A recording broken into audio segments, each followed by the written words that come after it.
Welcome to Wife Cheating Story. I hope you have an enjoyable and relaxing time listening. Let's get started.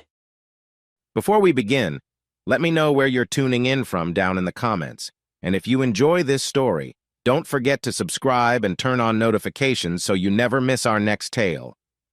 I knew something was off the moment I opened the front door. It wasn't just that the lights were dim or that the house was unusually tidy. It was the silence heavy and unsettling. I called out, "Veronica?" and got an absent-sounding reply from the living room.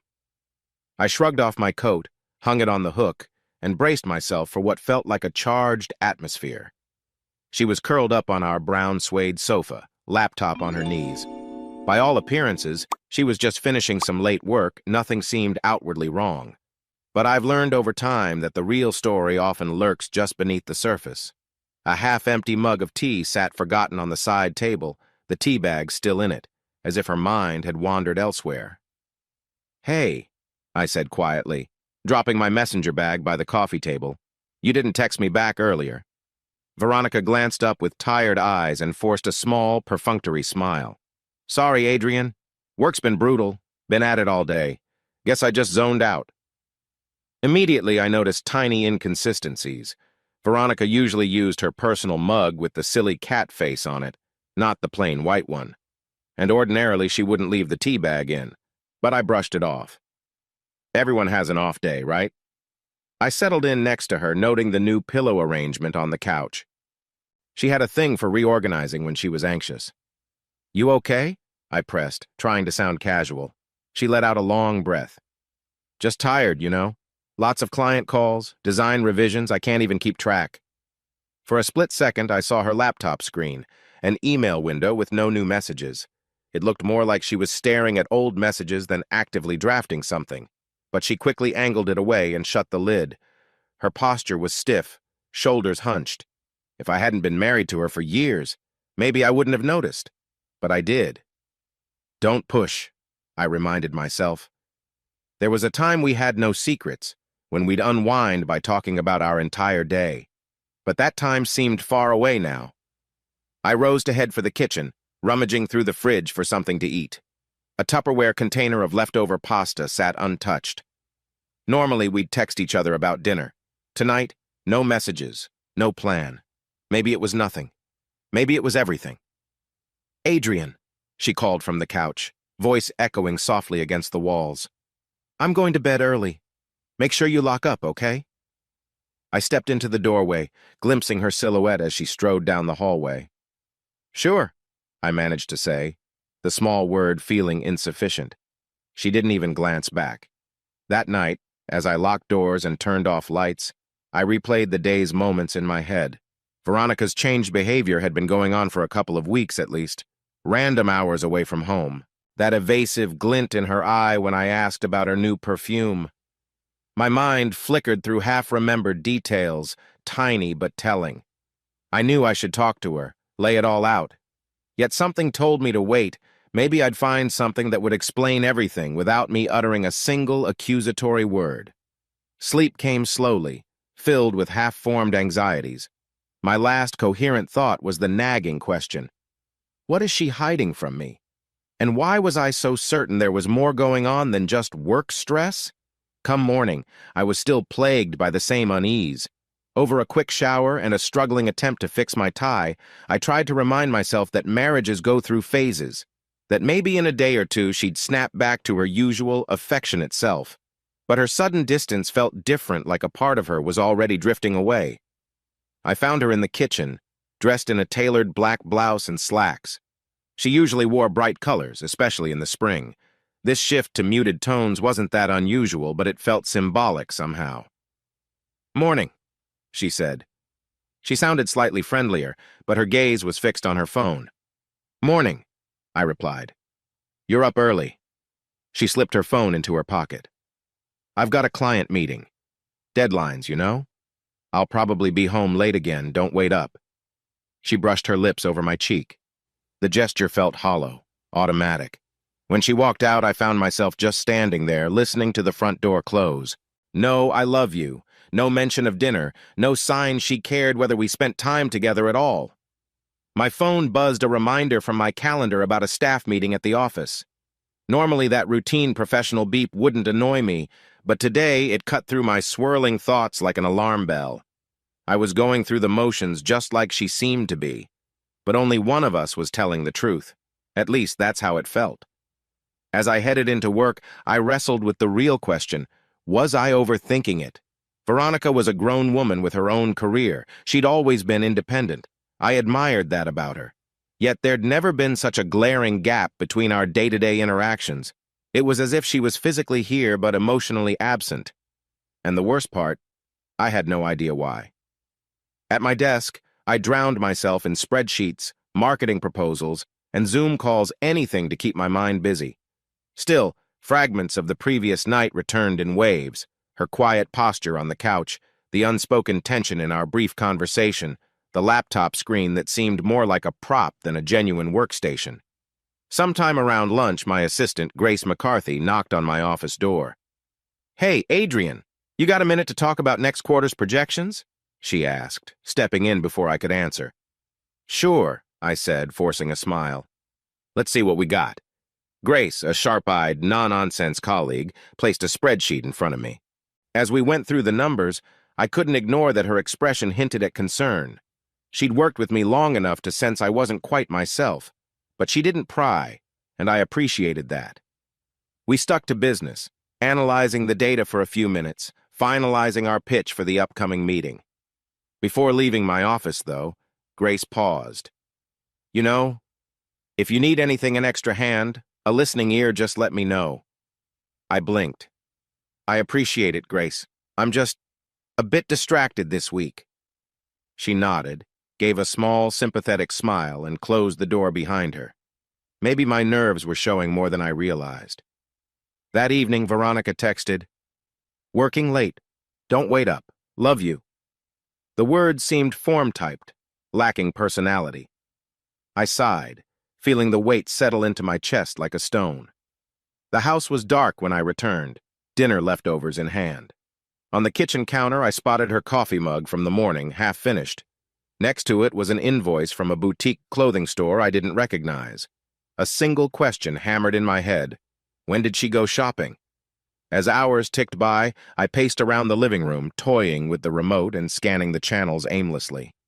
My phone remained silent, aside from a casual colleague's email about next week's sales projection. By midnight, I realized Veronica wasn't coming home anytime soon. The worry gnawed at me, but even more frightening was the frustration building inside. Every small sign pointed to something bigger, something serious. But without concrete proof, I was left battling my own suspicions. Around 1 a.m., I heard the front door. I pretended to be asleep on the sofa. Veronica tiptoed in, placed her keys on the table, and exhaled like someone carrying a secret burden. Through my almost closed eyelids, I watched her remove her heels and slink upstairs, without so much as a glance in my direction. I told myself I'd confront her in the morning, demand an explanation, but I drifted into a restless sleep before I could act on that vow, my mind spinning with doubts and ominous possibilities. Was I losing her? Or maybe I'd already lost her, and I was the last to know. The next morning brought an odd hush. I woke to find an empty space beside me in bed. Our bedroom curtains were half drawn, letting in just enough grayish daylight to see that Veronica was gone, again. A note lay on her pillow: "Went to the office early. Didn't want to wake you. V. No love you, not even a half-hearted smiley face." I stared at the note until the letters blurred. A creeping unease told me our relationship was slipping into uncharted territory, and I had no grasp of how to stop it. In the kitchen, I brewed my usual black coffee. The smell used to remind me of Saturday mornings when Veronica and I would lounge in pajamas until noon. Now, the silence only reminded me of her absence.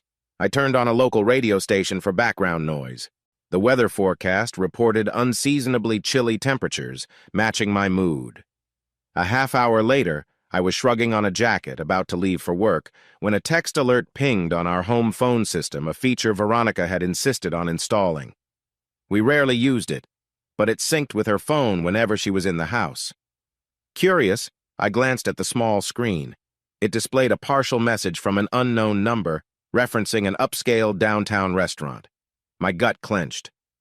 Veronica had told me she had a meeting at a client's warehouse site that day, nowhere near downtown. Pulling the door shut, I tried to rationalize it.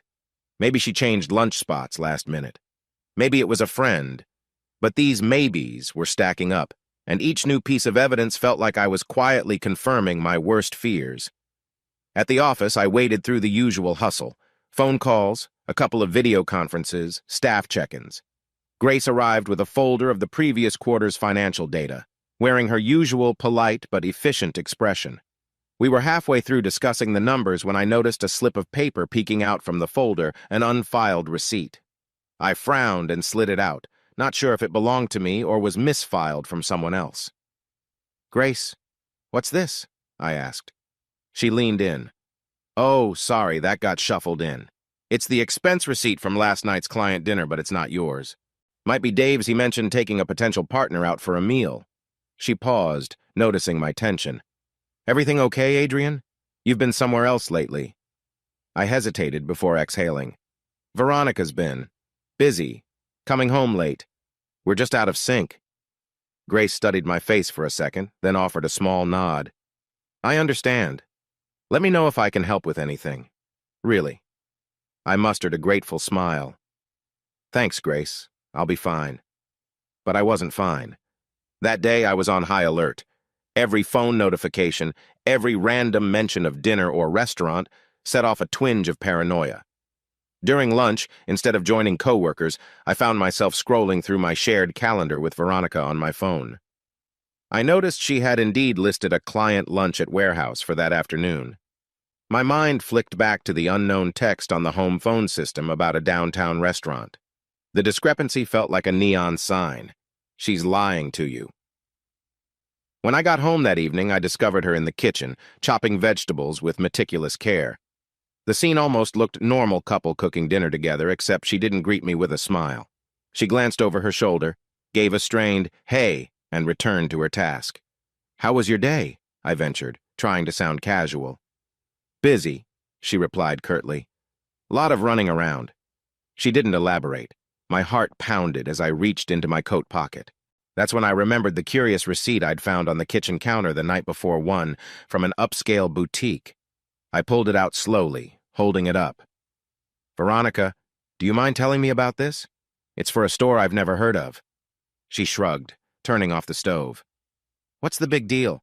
I bought a dress for a future event. I wanted to look good. You know I like to shop, Adrian." Her dismissive tone stung.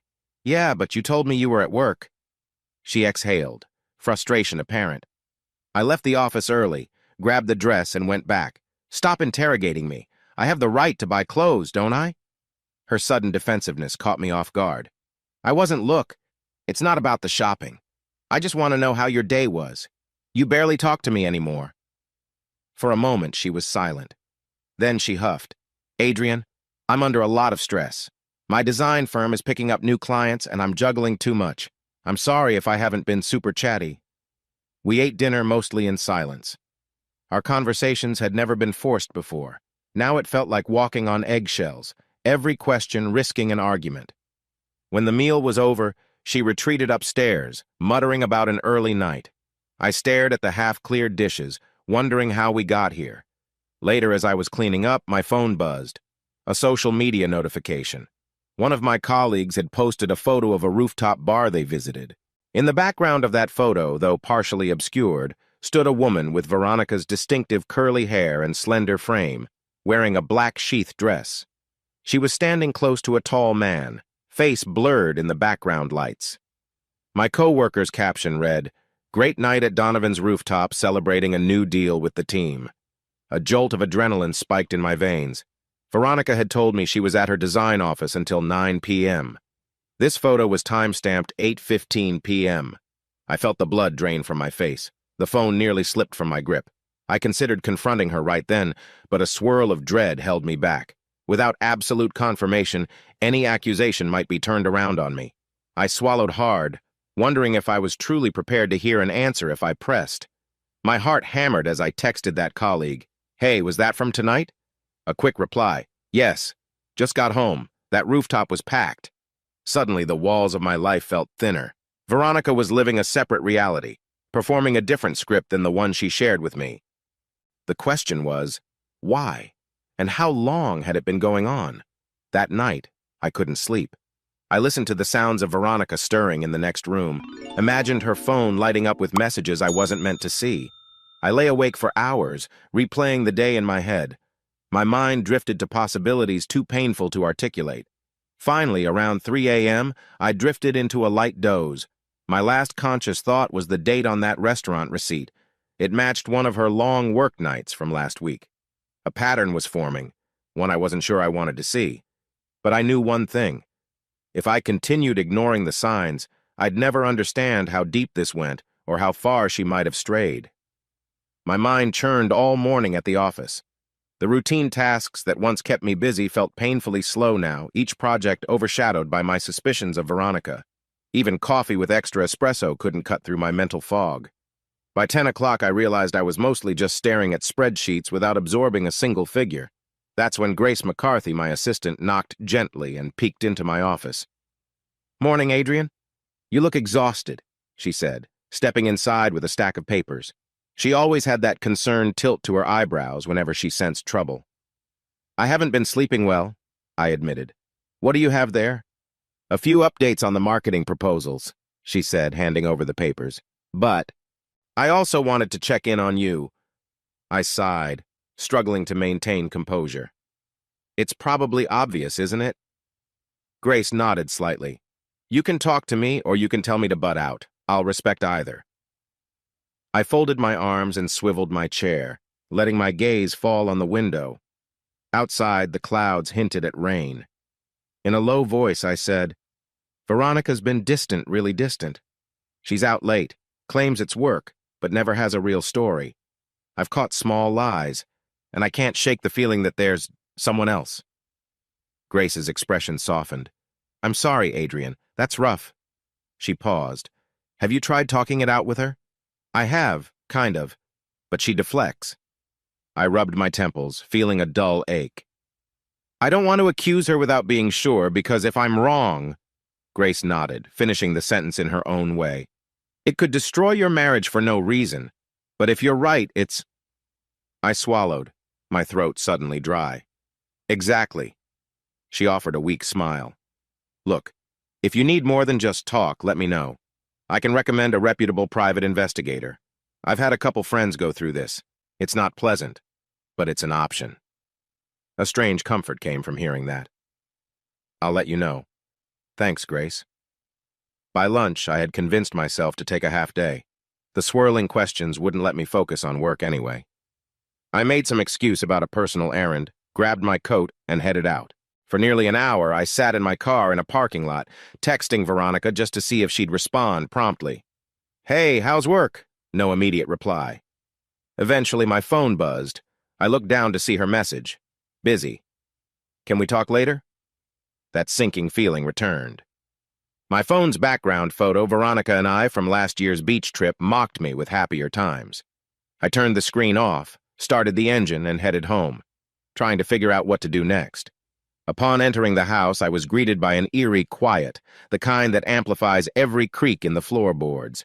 I paced around, eventually finding myself in our bedroom. On Veronica's nightstand sat her old phone charger. A memory surfaced. She'd recently insisted on upgrading to a newer model phone. I'd brushed it off as typical, everyone updates phones eventually. But now it felt suspicious, like she needed better privacy or something.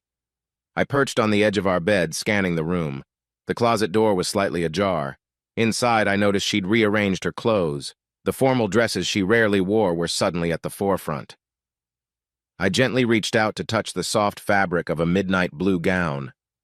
My mind conjured images of her wearing it, but for what occasion? Downstairs, I heard a faint chime from the living room. I hurried down to see Veronica's tablet, left on the coffee table, lighting up with a notification. She never used to password protect her tablet because it was more for show. She'd read magazines on it occasionally. I found it was still unlocked. My pulse quickened. Was this crossing a line, or was it self-defense? I picked it up, noticing the new message was from C. Davenport. The preview said only, "I miss you. Lunch was wonderful. Let's plan something again soon." My heart thundered. My chest felt like it caved in as I stared at that screen name, uncertain who it belonged to, but certain enough it wasn't innocent. This was it. The first undeniable glimpse of proof that someone else was intimately involved. My hand trembled slightly as I closed the notification. I wrestled with guilt. Snooping was never how I wanted to handle problems, but the message was so blatant. I took a screenshot, my brain screaming for me to save some record of this. I emailed it to my personal account from her tablet, making sure not to disturb anything else. In that moment, I was no longer just suspicious. I was angry. "I miss you," the message had said, confirming what I'd feared for weeks. The rational side of me whispered, "You don't know the full context." But the emotional side responded, "People don't talk like that about business lunches unless there's more going on." Setting the tablet back as I found it, I sank onto the couch. My ears buzzed, my thoughts spinning. I stared at the blank TV screen across from me, too stunned to even turn it on for noise. My eyes fell on a framed photograph of Veronica and me from our honeymoon. She was radiant and carefree in that picture, her hand in mine, our eyes full of hope for the future. What happened to us? An hour might have passed, I wasn't sure, before the front door opened. Veronica stepped in, stifling a yawn. She froze when she saw me sitting there, as though she hadn't expected me home so early. An uncertain smile flickered on her lips. "You're home early. Everything okay?" I rose slowly. "I took a half day. Thought we could spend some time." She tensed. "I'm exhausted, Adrian. I just want a shower and—" I cut her off gently. "Can we talk first?" My heart hammered, not wanting to blow up. I still didn't have hard evidence, just a single text snippet. But I needed something from her, some explanation, a reason to believe I was wrong. Her gaze flicked to the coffee table where the tablet sat. Her face fell for a split second before she schooled it into a blank expression. "Is there a problem?" I swallowed. We've been off lately. You come home late, you're distant. I'm worried. Is something going on at work or—" Veronica set her purse down. "It's just stress, Adrian. How many times do I have to say it?" Her tone bordered on annoyance. "Why don't you trust me?" Trust. The word stung, especially when C. Davenport was fresh in my mind. I tried to keep my voice steady. "I feel like I'm losing you," I admitted, my voice almost shaking. "I can't shake the feeling that something else is going on." Her eyes darted away. "I can't do this right now. I really can't." She turned, heading toward the stairs. "Let me shower. Then we'll talk, okay?" I just stood there, uncertain whether to push or hold back. Every fiber of me wanted to demand an answer about C. Davenport, but I froze, momentarily powerless. As she disappeared around the corner, I sank back onto the couch, the image of that text message etched in my mind. I was sure now there was another man, and the lies were deeper than I'd imagined. Dinner that night was a quiet affair, as though we were both in separate worlds. Veronica had cooked a simple stir-fry, but neither of us seemed eager to eat. I tried to gauge her mood, and she appeared restless, like she wanted to be anywhere else but here. A few times she glanced at her phone, then quickly placed it face down on the table whenever I looked her way. "Smells great," I managed, half-heartedly digging in. The food was decent, but my appetite was gone. She made a non-committal sound. After a few tense minutes, she pushed her plate aside. "I'm not feeling well," she muttered, standing. "Don't wait up for me." And just like that, she left the kitchen. Her footsteps echoed up the stairs. I stared at her abandoned plate, a swirl of anger and sadness tightening in my chest. For a long moment, I considered tossing everything out, plate and all, but I just sat there, letting the silence deepen. Eventually, I cleaned up. Upstairs, I heard the shower running. My own mind raced with scenarios, half of them grounded in logic, the other half fueled by jealousy. I realized the only way to move forward was to confirm the truth. No more dancing around with suspicion. If I was going to salvage this marriage or decide it was beyond saving, I needed answers. The next morning, Veronica left for work unusually early again, and I was alone with my thoughts once more. A wave of guilt hit me for even considering rummaging through her things, but I had to know. Methodically, I checked the household bills. There were new charges at places I'd never heard her mention. A spa downtown, a fancy restaurant on a night she claimed she was working late, plus a florist that definitely wasn't in our neighborhood. She used to share details about any new experiences, especially restaurants. Now entire swaths of her life were unknown to me. Complicating matters, she seemed to cover her tracks well. There were no obvious receipts just lying around, no suspicious phone calls I could overhear. But the random puzzle pieces I'd collected told a story. Her day-to-day routine was no longer what she claimed. My mind reeled, stuck in a loop of betrayal and heartbreak. At one point, I thought of confronting her outright about the C. Davenport message. But something in me feared how she might lie again, twisting the facts. Maybe she'd claim he was just a coworker, or that the text was misunderstood. I couldn't bear being gaslit on top of everything else. Instead, I found myself at a small cafe near my office, picking at a muffin I didn't want. My phone beeped, a reminder for an upcoming staff meeting. I sighed. Work felt meaningless right now, overshadowed by this crisis at home. Before heading back, I made a snap decision and dialed Grace's number. "Hey," I began. "Remember that offer you mentioned? About a private investigator?" Her voice was calm. "Yes. You want me to send you the info?" I hesitated, glancing around the bustling cafe as if Veronica might pop up out of nowhere. "Please," I finally said. I need clarity." By afternoon, I had an email with contact details for a PI agency specializing in discreet surveillance.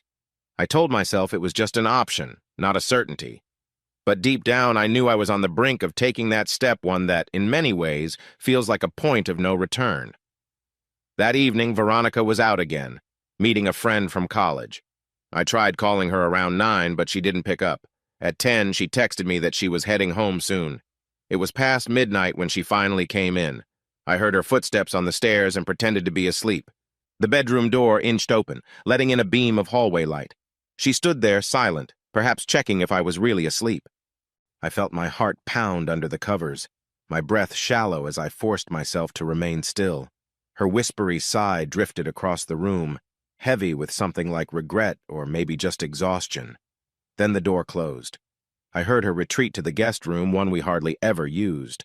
So now she wasn't even sleeping beside me. Hurt blossomed in my chest like a cold flower. Morning came with a subdued tension. I found her sipping coffee in the kitchen, wearing that same black blouse and heels. She didn't glance up when I walked in. A swirl of frustration pushed me to speak up. "Veronica, can we talk tonight? Properly?" She avoided eye contact, swirling the spoon in her coffee mug. "I have plans." "What plans?" I asked, failing to hide the edge in my tone. She pressed her lips together, then said flatly, "Just personal errands. Nothing important." I wanted to laugh at the irony, nothing important, yet it was enough to avoid me. "You can't keep shutting me out." She finally looked up, eyes flashing. "Stop acting like I'm a prisoner here. I'm allowed to have my own life, Adrian. Sometimes I just need space." "Space," I repeated quietly, the words stinging more than I expected. She left without another word. As the front door shut, I sank into a chair, feeling an emptiness gnaw at my core. After a moment, I pulled out my phone and scrolled to the PI's number. No more second-guessing. My hand shook as I typed out a short message. "Hello, I'd like to inquire about your services." Hitting send felt like stepping off a cliff. Later, at work, I couldn't focus. The private investigator, a woman named Nancy Reed, called me back promptly. Her calm professionalism was oddly soothing. We arranged a brief consultation for the next day. She asked for a few preliminary details, Veronica's car description, her typical schedule, and any suspicious patterns. My chest tightened as I answered. Speaking it aloud made it real. "I believe my wife may be having an affair." The words almost choked me. That night, I checked my phone compulsively. Veronica texted at 7 p.m. "Working late, don't wait up." The words sounded mechanical, like she'd typed them dozens of times before. Sitting alone on our living room sofa, I felt the weight of my decision. If Nancy found nothing, then I'd be the paranoid husband who crossed a line. But if she found something, well, the truth was going to change everything. An hour passed as I half-watched some reality show I didn't care about. My phone buzzed again. This time, it was a short message from Veronica, heading to an off-site meeting. Off-site at 8 p.m. Maybe in her industry that was possible, but it felt hollow. I heard my own voice echo in my head. She's lying. She's definitely lying. In that moment, I realized I was done making excuses for her. The tension in my body hardened into a quiet determination. If she was unfaithful, I deserved to know. If she was in some crisis, I deserved honesty. One way or another, this was going to end the doubt strangling me. I stared at the black TV screen, reflecting the living room back at me like a dim mirror. The coffee table was stacked with old magazines and a half-eaten sandwich from earlier. What a snapshot of my life, messy, half-finished, overshadowed by the presence of someone who wasn't truly there. Tomorrow, I told myself, you'll take real action. No more tiptoeing. I needed facts, not guesswork. I needed to see if C. Davenport was truly a coworker, a friend, or the reason my marriage was unraveling. The seeds of betrayal had been planted, and they were sprouting into something darker and more painful than I'd ever imagined. With that heavy thought, I switched off the lamp, letting the room sink into darkness. My only comfort was knowing that soon I wouldn't have to wonder anymore. The wheels were in motion, and the truth, whatever it might be, was finally within reach. I'm on my third cup of coffee, sitting at my office desk when my phone rings. It's a local number I don't recognize. My heart speeds up. It might be the private investigator Grace recommended. For a split second, I almost back out. I wonder if hiring a PI is a step too far. But then I picture Veronica slipping upstairs at midnight, phone clutched tightly, ignoring me like I'm invisible. That memory drowns out any lingering guilt, so I answer. Adrian Hayes speaking, I say, keeping my tone professional, even though adrenaline's already burning in my chest. Hi, Mr. Hayes, this is Nancy Reed, a calm female voice responds. You reached out about investigative services? Yes, I murmur. I'd like to set up a time to meet. She suggests her office that evening. I hang up and find my hands shaking. Somehow, placing the call felt simpler than actually hearing her voice. Now, it's real. I'm about to pay someone to trail my wife, to capture proof of an affair I'm not even sure I'm ready to see. But I can't let ignorance eat me alive, can I? Grace knocks quietly and steps into my office, noticing my pale expression. Everything okay? I nod, swallowing. I have a meeting tonight with the investigator. She offers a sympathetic look, then hands me a printed spreadsheet. I compiled the shared financial transactions you asked for. These columns show charges on Veronica's cards from the past 2 months. She hesitates. I only flagged the ones that seem unusual: hotel bars, out-of-state restaurants we've never used. Are you sure you want the details? I glance at the first few lines, my stomach churning. Receipts from a business hotel on the other side of the city, a high-end steakhouse near the financial district. One of the charges is dated on an evening Veronica claimed she was swamped with a project at her design firm. Thanks, Grace. I need facts even if they hurt. After work, I drive across town to a brick building that looks like it used to house a small publishing company. The frosted glass door now bears the name Reed Investigative Solutions. Inside, the lobby is simple. 2 gray chairs, a coffee table with outdated magazines, and a quiet hum from the overhead lights. Nancy Reed appears within moments, a petite woman with sharp eyes and an air of quiet confidence. We move into her office, which is sparse: a desk, a computer, and shelves lined with files. She motions for me to sit. So, Mr. Hayes, fill me in on your situation. I gather a breath. My wife, Veronica, has been distant. I found suspicious receipts, contradictory statements, and a text from someone named C. Davenport. I suspect there's more. Nancy nods, taking notes in a small, leather-bound pad. You want definitive evidence? Photographs, logs of her whereabouts? Yes, I need clarity, I admit. If I'm wrong, I need to know. If I'm right, my words falter because I'm not entirely sure what I'll do with the truth. I just can't keep living in doubt. She speaks gently but firmly. I understand. The process usually involves discreet surveillance. I'll follow her routine, document who she meets, where she goes. I'll share daily updates and final proof once we're done. I shift in my seat, a mix of relief and dread swirling inside me. I'll cover your retainer fee today. Nancy slides a contract across the desk. Sign here. We'll start tomorrow. Once that's done, she gives me a small list of items she needs. Veronica's car description, license plate, typical schedule, and recent suspicious dates. I hand over the compiled finances from Grace. Then I leave, feeling hollow yet determined. The gears of discovery are turning, and there's no going back. At home later, Veronica's perched on the couch, phone in her hand. She looks up, vaguely startled to see me arrive earlier than usual.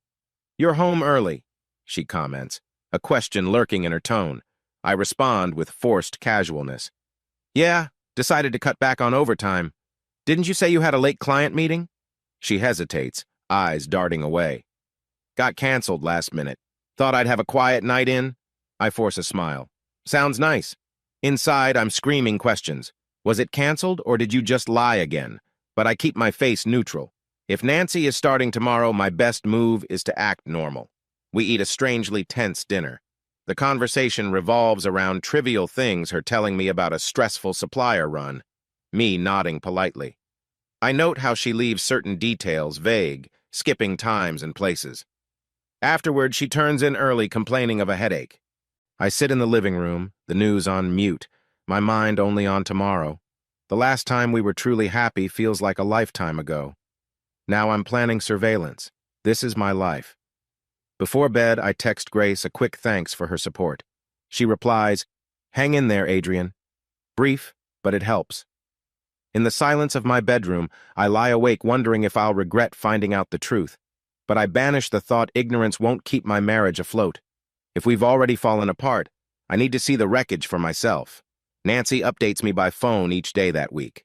Initially, Veronica's routine appears ordinary. She goes to her design firm, meets clients, returns home. But on Wednesday, Nancy's voice takes on a sharper edge during her evening call.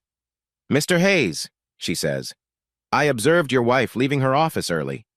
She drove to a smaller, upscale restaurant downtown. She met a man there. They seemed familiar. I got photos." My stomach clenches. "Do you know who he is?" "Not yet," Nancy replies. "But they looked affectionate, hand on her shoulder, leaning in close. Doesn't seem like a typical business lunch. They parted ways after an hour. I'll run his plates, see if I can get an ID." I thank her, ending the call with my heart thrashing against my ribs. So it wasn't just texts. She's meeting him in broad daylight. She lied about a client meeting again. The next day, Nancy calls back, her tone even more serious. "I ran the plates on his vehicle. Belongs to Cameron Davenport. He's a real estate figure in the city. Big developments, high net worth." She pauses as though weighing her words. "Are you familiar with him?" I search my memory. I've heard that name floating around in business circles. He's known for flamboyant deals, lavish parties, and rumors of shady tactics. My mouth goes dry. "I've heard of him, yeah. So that's the man?" "That's the man," Nancy confirms. "I have pictures from today, too. Your wife met him at a hotel lounge near the waterfront." The ground feels unsteady beneath me. "A hotel lounge," I echo, the final nail in the coffin of my denial. There's no innocent explanation left for repeated hotel visits with a known mogul. Nancy's voice softens. "I'll gather more concrete evidence if you want, but I already have images of them embracing. That might be enough to confirm your suspicions." I can barely speak. "Keep going," I manage, a cold wave of anger and heartbreak colliding in my chest. "I need everything." After we hang up, I sit at my desk, ignoring my coworkers bustling outside my office window. My reflection in the tinted glass reveals a strained face, older than I remember. I scroll through old photos on my phone, Veronica and me at a beach, her wide grin, my arm around her waist. We look carefree, in love. Now she's with Cameron Davenport in some fancy lounge, stealing kisses I used to believe were just for me. That afternoon, I step away from work, feigning a headache. I end up in a nearby park, slumping onto a bench with my phone. Old texts from Veronica fill my screen, words of love, jokes, random pictures of our cat. My eyes sting, but I refuse to break down in public. My marriage might be a lie, but I'm not ready to be a spectacle. By evening, I'm calmer, cool, determined. The heartbreak is there, sure, but something else is brewing. Anger, a sense of betrayal so deep it almost numbs me. If Veronica's risking everything for Cameron Davenport, then I'll make sure I have rock-solid proof. She won't get to claim ignorance or spin some story about how I misunderstood. I want the truth in undeniable color. When I get home, Veronica is in the kitchen, rummaging through a stack of mail. She greets me with an oddly chipper, "Hey, you're back. I ordered takeout if you're hungry." My pulse quickens at her casual tone. "Great," I say evenly, slipping off my shoes. "Work was intense. You?" "Same old," she lies smoothly, flipping through mail like she's got nothing to hide. I'm exhausted. I watch her for a moment. She looks almost normal, hair pinned back, wearing comfy jeans. Then I think of the hotel lounge Nancy mentioned. "You didn't have any big meetings today?" I probe, testing her. She shrugs. "I had some errands, then just a short appointment at the design firm. Nothing major." The audacity of her denial sends a chill through me. She has no idea I already know about Cameron. I force a nod, stifling the urge to unleash my fury. If I blow up now, she'll clam up or deny it all. And something in me craves a bigger reckoning than a living room fight. I slip away to the bedroom, pull out my phone, and examine the pictures Nancy emailed me. They're grainy but clear enough. Veronica leaning forward at a glossy table, Cameron's arm draped across her shoulder in a gesture far too intimate for business acquaintances. Another shot shows them laughing, wine glasses in hand. My stomach turns. I recall how she once teased me about not liking red wine. Now she's sharing it with him, apparently having the time of her life. That night, I barely sleep. Memories of our wedding day swirl through my mind, exchanging vows, those wide-eyed promises of loyalty and devotion. It's almost laughable now, how certain I was that we'd never do this to each other. Tomorrow, Nancy's continuing the trail, gathering more photographic proof. I realize with a wave of grim acceptance, that part of me wants to see it in total, wants no shadow of doubt left. This is my marriage's death certificate in a way, and I need to watch it being written. For 3 more days, Nancy's updates pour in like drops of acid on an open wound. Every call or text brings fresh details. Veronica meeting Cameron at a private dining club, riding in his black luxury SUV to out-of-the-way spots. It's clear that this isn't a fleeting fling, they have an established routine. On a Thursday morning, Nancy sends me a short video clip showing Veronica and Cameron entering an upscale spa. They exit 2 hours later, looking relaxed, him handing something to her, maybe a small gift bag. My breath catches when I see how she smiles at him. Wide, genuine, the way she used to smile at me. I bury myself in work, partly out of necessity, partly to keep from crumbling. Each day I meet with clients, attend presentations, but behind my professional mask, I'm raging inside. I'm also noticing a new side to myself, a certain cold, methodical angle. The heartbreak is still there, but it's morphing into a quiet, seething resolve. A meeting with my boss, Melissa Kane, ends with her remarking, "Adrian, you seem so focused lately. Whatever you're doing, keep it up." I force a polite laugh, thinking, if only you knew I'm channeling heartbreak into spreadsheets. That evening, I join Grace for a quick after-hours coffee in the break room. She's finishing up some accounts, sipping an iced latte. "You look tired," she says. "Any word from the investigator?" I exhale, sinking into a chair. "Plenty of words. Veronica's definitely with someone else, some real estate mogul named Cameron Davenport." Grace's eyes widen slightly. "I've heard rumors about that guy. All flash and no morals." "Seems about right." I toy with my coffee cup, my mind spinning. Nancy says he's got a pattern. Hooking up with married women, probably using them for networking or just the thrill. I don't know. "Wow," Grace mutters, shaking her head. "I'm sorry." A moment of silence passes, heavy with unspoken sympathy. Finally, I gather myself. "Can you do me a favor? I want to know more about Cameron's background. If I have the full picture, I can handle this better." Her brow furrows. "I'll see what I can dig up from public records, but be careful." Later that night, Grace emails me a short note. He's known to have destroyed a couple of marriages, allegedly blackmailed a business partner who threatened to sue him for breach of contract. No direct convictions, but rumors swirl. Reading that, I feel a spike of anger so sharp it nearly chokes me. Veronica's entangled with a predator who profits off others' misfortune. I stay up late, scanning articles about Cameron Davenport's developments, gleaming skyscrapers, lavish press releases.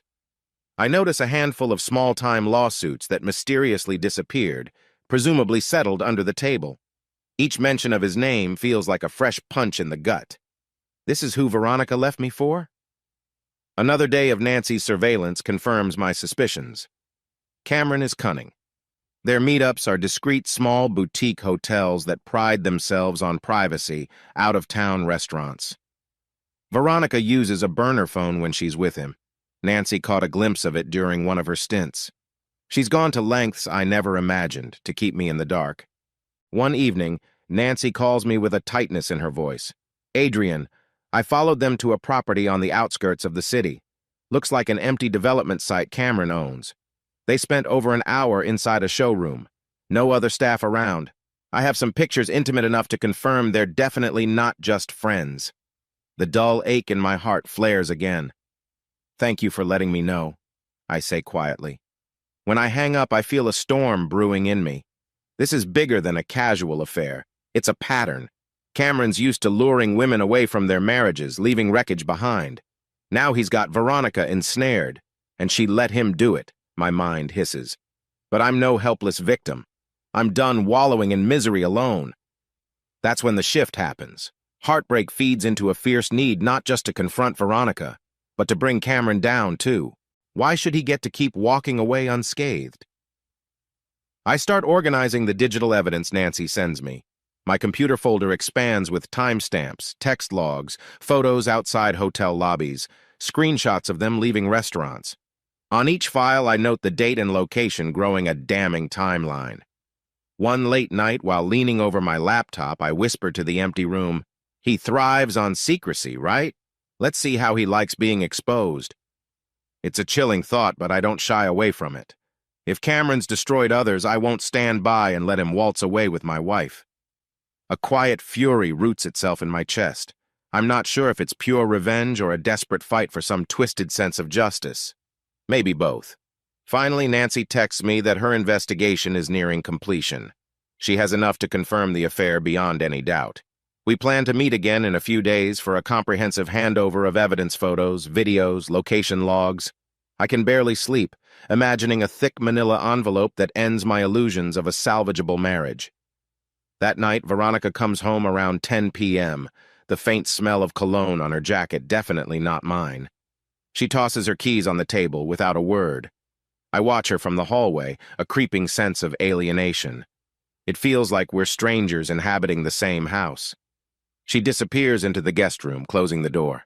I stand there in the dark, a swirl of anger and sorrow. But I also feel something else, resolve. If I ever confront her, it won't be half-baked or impulsive. I'll have the upper hand, and she'll see the full scope of what she's done. No more secrets, I tell myself. Let her keep thinking I'm oblivious, because soon enough, the real consequences will start. 3 days later, Nancy invites me to her office for a final review of her findings. I take a deep breath before stepping inside, bracing for the emotional blow. She greets me with her usual calm professionalism. On the desk is a thick folder labeled with my last name.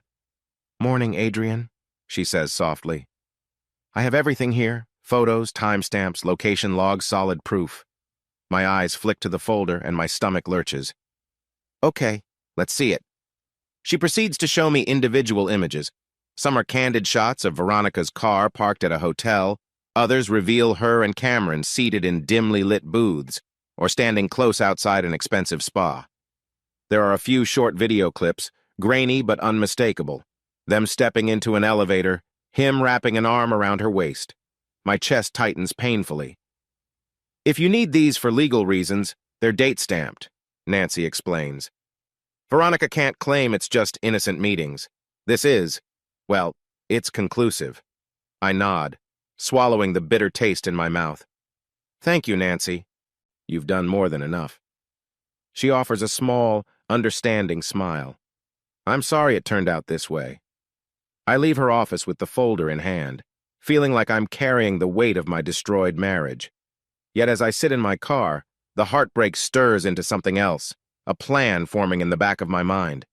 If Cameron thrives on seducing married women and humiliating unsuspecting spouses, I won't let him do so in silence.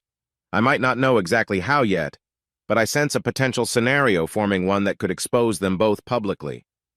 Still, I can't pull this off alone. Cameron is too well connected. He has financial power, industry ties, probably a legal team ready to bury people. If I want to bring him down, I'll need more than photographic proof. I need a stage and possibly some help from people with influence. That afternoon, I shut myself in my home office. I gather every file Nancy sent, pictures, text logs, receipts Grace found. I create subfolders by date, label them meticulously. Hours pass as I build a timeline from the day I first suspected Veronica's lies to the most recent meetup. Each folder represents a dagger to my heart, but I keep going, fueled by an odd clarity. If I'm going to do this, I'll do it right. For a moment, the memory of Veronica's wedding vows flickers through my mind, how she promised unwavering devotion. In that painful recollection, I find fresh resolve. By evening, I hear Veronica moving around downstairs. She's on the phone, voice hushed but urgent. I can't make out words, but the tone implies she's firming up some rendezvous. Probably him, I think, my jaw tightening. I let her do it. In my mind, I'm already envisioning a future confrontation, but it won't be in our kitchen or bedroom. I'm picturing something larger, more public, a setting where Cameron can't hide behind charm or money. Later, I go through some mail on the kitchen counter. There's a sleek invitation for a charity event, a gala organized by Leonard Turnbull, a notable figure in Chicago's business scene. Veronica and I used to attend his events every year. I set the glossy envelope aside, a spark flashing in my mind. Could this be the place? Turnbull's charity galas draw the city's elite, perfect for a grand unveiling of Cameron's misdeeds. I don't have all the details yet, but my gut says this is an opportunity. While cooking a simple pasta dinner, I mull over possibilities. If I choose that event as a platform, how do I handle the reveal? I imagine the stunned faces, the flash of cameras. The part of me that still loves Veronica hates the idea of humiliating her, but her betrayal is undeniable. If I confront them privately, Cameron could slither away unscathed. Public exposure is like a fortress. Nobody can pretend it didn't happen. When Veronica finally emerges for dinner, she just nibbles at her plate, avoiding my gaze. We exchange stilted conversation about daily trivialities. She claims she'll be busy for the next few weekends, some big client project. I just nod along, thinking about my own project hidden on my laptop, a detailed case against her and Cameron. We're like two conspirators at the same table, but I'm the only one aware of all the facts. After dinner, she retreats to the bedroom. I wait until I hear the shower running and slip into my office to confirm the gala date. It's in a few weeks, giving me enough time to refine my approach. My pulse quickens as I consider potential angles, maybe a slideshow, or some captured images that nobody could refute. The idea feels both terrifying and strangely satisfying. Let them feel the shock. Let them see how it is to be blindsided. I power down my computer for the night, the hush of the room wrapping around me. There's a definite path forming under my feet, and while I'm not one to relish chaos, I sense that I'm on the verge of something significant. This is no rash decision, but a carefully orchestrated move. All that's missing is a final piece, someone who knows Cameron from the inside, or at least someone with enough influence to ensure the exposure doesn't get swept under the rug. I rub my tired eyes, a grim determination settling in. My heartbreak lingers, but it's overshadowed now by resolve. If Veronica wants to keep lying, fine. If Cameron wants to keep seducing wives, let him try. Soon, the evidence I've compiled will speak volumes, and neither of them will see it coming. With that thought, I lock away the folder Nancy gave me, sliding it into a hidden drawer. Tomorrow, I'll quietly confirm more details about that upcoming charity gala. And then, piece by piece, I'll construct the perfect moment for them to face the betrayal they inflicted on me publicly, unmistakably. For now, I force myself to rest, carrying the secret knowledge that everything is about to change. I never imagined I'd look up my wife's lover's wife in an online directory, but here I am, late at night, hunched over my laptop. My desk lamp glows softly, casting sharp shadows across the scattered documents. I glance at the images pinned on my corkboard photographs of Veronica and Cameron stepping out of intimate hotels side by side, all courtesy of Nancy Reed's detective work. The proof is undeniable. Now, I need someone who knows Cameron's weaknesses from the inside. That someone is Aurora Davenport. From what I've found online, Aurora is respected in Chicago's high society circles. She volunteers at cultural events, sits on charity boards, and occasionally hosts lavish fundraisers alongside Cameron. The very thought of calling her unnerves me. How do I tell a woman that her husband is cheating, that my wife is the person he's cheating with? But I've come this far, and there's no turning back. I rub my eyes, reviewing the brief contact file I assembled. Grace helped me cross-reference social media accounts with property records until we found Aurora's personal phone number. I dial it, pulse pounding in my ears. It rings once, twice, 4 times. My stomach churns. She's not going to pick up. "Hello?" A soft, cautious voice finally answers. I grip the phone tighter. "Mrs. Davenport? My name is Adrian Hayes. I'm sorry to call you out of the blue, but this is urgent. It's about Cameron." A tense pause follows. I'm listening. I exhale, forcing clarity into my voice. I have evidence that Cameron and my wife, Veronica, have been seeing each other. I don't mean to upset you, but... She abruptly sucks in a breath. "Wait, what did you say your name was?" Her tone isn't as shocked as I'd expect. More resigned, maybe. "Are you sure about this, Mr. Hayes?" "Yes." My hand trembles slightly. "I can send you proof, or we can talk in person. I think it'd be easier face-to-face." Another pause, longer this time. I sense wheels turning on her end, hesitance warring with curiosity. "All right," she says at last. "Tomorrow. There's a cafe called the Rowan Tree on the north side. Meet me there at 2 o'clock. Bring whatever you have." She hangs up without a goodbye, leaving my heart hammering. I realize I've been gripping the edge of my chair so tightly my knuckles have whitened. The first hurdle is cleared. Aurora is willing to meet. The following day, I arrive at the Rowan Tree ahead of schedule. It's an airy coffee shop with modern decor, subdued lighting, and a hum of gentle conversation. I pick a corner table away from the windows, figuring Aurora may want some privacy if the discussion gets messy. My stomach is knotted. I tap my foot under the table while scanning the crowd. A barista calls out orders, an espresso machine hisses, and the overhead playlist mumbles softly. All normal noises, but I feel on the brink of something huge. At precisely 2, the door swings open. A tall woman with polished posture steps in, scanning the room. Her dark hair is pinned back neatly, and she wears an elegant, fitted blazer. Even from across the cafe, I sense the tension in her eyes. I raise a hand slightly, and she approaches with measured grace. "Mr. Hayes," she inquires, voice quiet. I stand, offering a polite nod. "Yes, thank you for meeting me." We settle opposite each other, awkwardly silent for a moment. Aurora's hands clasp in her lap, betraying a slight tremor. "Please, just get to the point," she finally says. "I've been through Cameron's indiscretions before, but this is the first time I've heard of someone's spouse wanting to talk about it." I swallow. So the rumors were true. This man has done this more than once. "I'm sorry," I begin, sliding a slim folder across the small table. Inside are photos, time-stamped receipts, text logs enough to prove that Cameron and Veronica have been meeting for months. Aurora flips open the folder. Her eyes flick over the contents, and her lips press together, forming a tight line.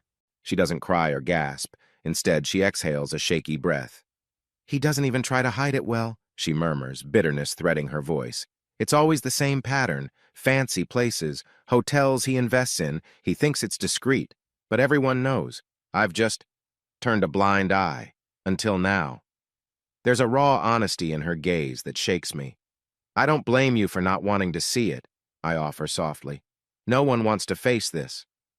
Aurora closes the folder, eyes lifting to meet mine. "Why contact me, Adrian? Most men in your position would confront your wife directly, or just hire a lawyer. Are you looking for some sort of joint lawsuit?" She trails off, uncertain. I clear my throat. "I'm not here for hush money or a drawn-out legal battle. I want them both exposed, publicly. I know it might sound harsh, but I've seen too many stories where Cameron and people like him walk away unscathed, leaving broken families behind." She studies me, an odd flicker of empathy crossing her face. "And you believe exposing them in a big, dramatic way will Deliver justice? That and more, I admit, inhaling deeply. I want him to pay for what he's done, and for Veronica to see what betrayal really costs. But I can't do it alone. Cameron's connections run deep. Aurora sits back, crossing her arms. So you're proposing an alliance? I nod. Yes. If you want out of this marriage unscathed, or if you want to ensure Cameron can't keep manipulating you, I can help. But I need your insight, your resources. It's the only way to make sure everything sees the light of day. She's silent for a long moment, drumming her perfectly manicured nails on the folder. Then she sets her jaw. He's humiliated me enough. If exposing him is what it takes to end this cycle, count me in. My heart thuds with grim relief. We exchange phone numbers, discussing a secure way to share additional files' cloud links with password encryption. As we talk, I notice tears hovering at the edges of her lashes. She blinks them away, refusing to let them fall. In that moment, I recognize a reflection of my own pain, heartbreak fueling a cold, unwavering resolve. Before parting, Aurora stands and smooths her blazer. I'll be in touch soon, she says. I have a feeling Cameron's shady dealings go beyond adultery. If we dig deep, we might find more to use against him. I nod, swallowing the lump in my throat. Thank you. And Aurora, I'm sorry it came to this. She holds my gaze for a heartbeat, then slips out the cafe door. I remain seated, the faint espresso aroma blending with the knowledge that a new, fateful chapter has begun. We both want them to face the consequences. We both need closure. As I finally leave the rowan tree, my mind swirls with possibilities. We're not just two betrayed spouses meeting over coffee. We're two people determined to carve a path that ensures Veronica and Cameron can't so easily dodge the aftermath of their betrayal. Together, we might just make it happen.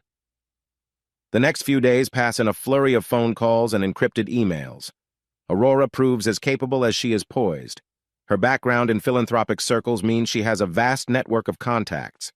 She also knows exactly where Cameron hides his financial skeletons, or at least how to look for them. She's cautious, though reminding me that if he gets wind of our alliance, he might try to retaliate legally or even use his connections to bury us in paperwork. I spend my evenings sifting through documents, trying to piece together a more comprehensive portrait of Cameron's empire. Property deeds, shell company names, suspicious real estate transactions. Aurora emails me highlights along with her quiet commentary. He invests in small hotels under LLCs so he can meet women without drawing attention. Or he used this catering company as a front for something shady last year. Each revelation fuels my sense of righteous anger. Veronica hasn't just had an affair, she's entangled herself with a seasoned manipulator. In the midst of this, Grace notices a shift in my demeanor at work. During a lunch break, she corners me in the hallway, eyes scanning my face. "You look tired, Adrian," she remarks, concern etched in her voice. "Worse than usual. Is the situation with Veronica escalating?" I glance around to ensure we're alone. "You could say that. I found an ally," I admit in a low tone. "Cameron's wife." Her eyebrows lift. "Seriously? Isn't that complicated?" "Extremely," I mutter, "but necessary." I hesitate, then add, "I trust you, Grace. Just keep your ears open, all right? If you hear anything about Cameron from your contacts, let me know." "We're trying to build a bigger case." Grace nods slowly. "Be careful. People like him don't go down without a fight." The next day, Aurora and I arrange an evening meeting at a discreet co-working space downtown neutral ground with private conference rooms. I arrive first, tapping my foot anxiously near the building's locked door. She pulls up in a sleek black sedan, stepping out with a businesslike flourish. Her expression is guarded, tension lines her forehead. We slip into a small conference room, flicking on a single overhead light. The hum of distant city traffic filters through frosted windows. Aurora places a slim laptop on the table, opening it to reveal a directory of spreadsheets. "Let's call these Cameron's secrets," she says bitterly. "He used me as a figurehead for philanthropic events, but behind the scenes, he's been forging alliances with questionable investors." Her eyes narrow. "I suspect some of his developments are borderline fraudulent." I glance at the data, suspicious wire transfers, shell companies branching out like a spider's web. So he's got a pattern of not just infidelity, but unscrupulous business too. This is exactly the kind of leverage we need. Aurora looks away, chewing her lip. I should have spoken up years ago, but it was easier to pretend. My reputation, my lifestyle, I depended on him. Now it all feels like a toxic cage. A pang of empathy hits me, making me recall nights lying awake, wondering how I missed Veronica's deception. Don't blame yourself, I say gently. He's the predator here. You adapted to survive. She meets my gaze. So how do we use this? Simply going to the police with rumors of fraud isn't guaranteed to get the reaction we want. Cameron will stall with lawyers. I chew on the edge of my pen, thinking, it might not be enough for legal charges, but imagine if we publicly reveal not only his affair with Veronica, but also the outlines of these shady business deals. He'd face social ruin, investors might back off, and the scandal could trigger official investigations. A spark lights in Aurora's eyes. You want to expose him on a stage he can't control. Exactly. I lean forward, lowering my voice. Veronica and Cameron have grown cocky. They're used to getting away with it. If we reveal them both at the right event in front of all their peers, they can't spin it fast enough to escape. She nods slowly, and I see a glimmer of determination beneath her hurt. I'll help. Tell me your plan. We spend the next hour strategizing. I show her the timeline. I built photos of Veronica and Cameron, date-stamped, cross-referenced with his major business announcements. Aurora points out potential targets, a high-profile charity gala on the horizon. Leonard Turnbull's annual fundraiser, she says. I'll be invited by default, and Cameron is sure to attend, so will half the city's elite, including donors, press, everyone who matters socially.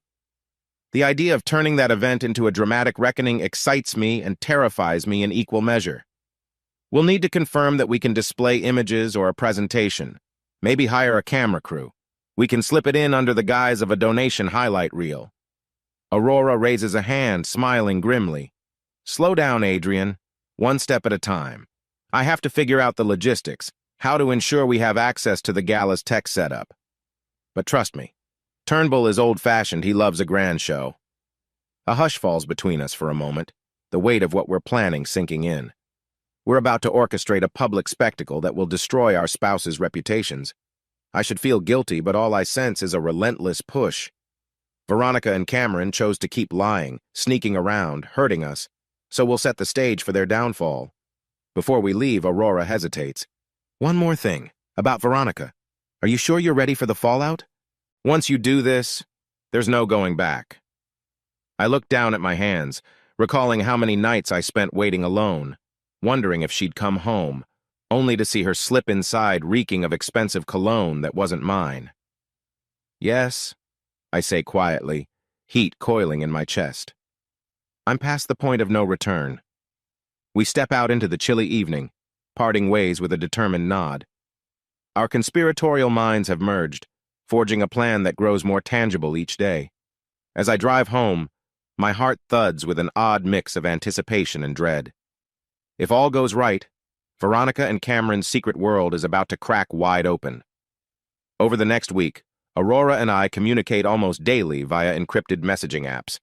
We expand our plan, mapping out each stage like a choreographed routine. The more we talk, the more certain I become. A colossal public takedown is exactly what Cameron and Veronica deserve. I start by dropping subtle hints around Veronica, hoping to stir her paranoia.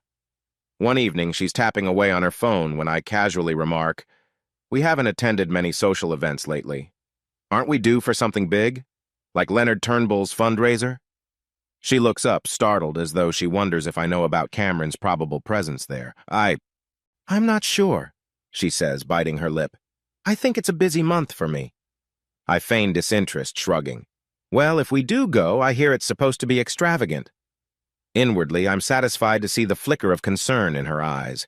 Meanwhile, Aurora tells me she's implementing her own psychological warfare at home, mentioning the charity gala in passing, asking Cameron if he plans to bring anyone special, or if she can update the event's digital slideshow with personal photos. She says Cameron's reaction is telling.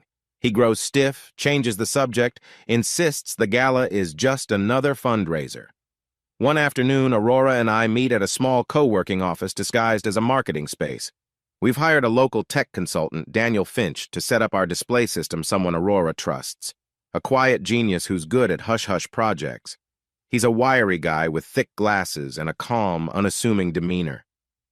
Daniel boots up his laptop, letting us watch as he outlines the process. So if you want to project images at Turnbull's gala, you'll need a brief window to access the AV equipment. I can embed your photos and videos in the official slideshow. When the time comes, you trigger the shift to your material. Aurora glances at me with raised brows. Seems we'll be hijacking the show. Turnbull might not appreciate the surprise, but it'll be effective.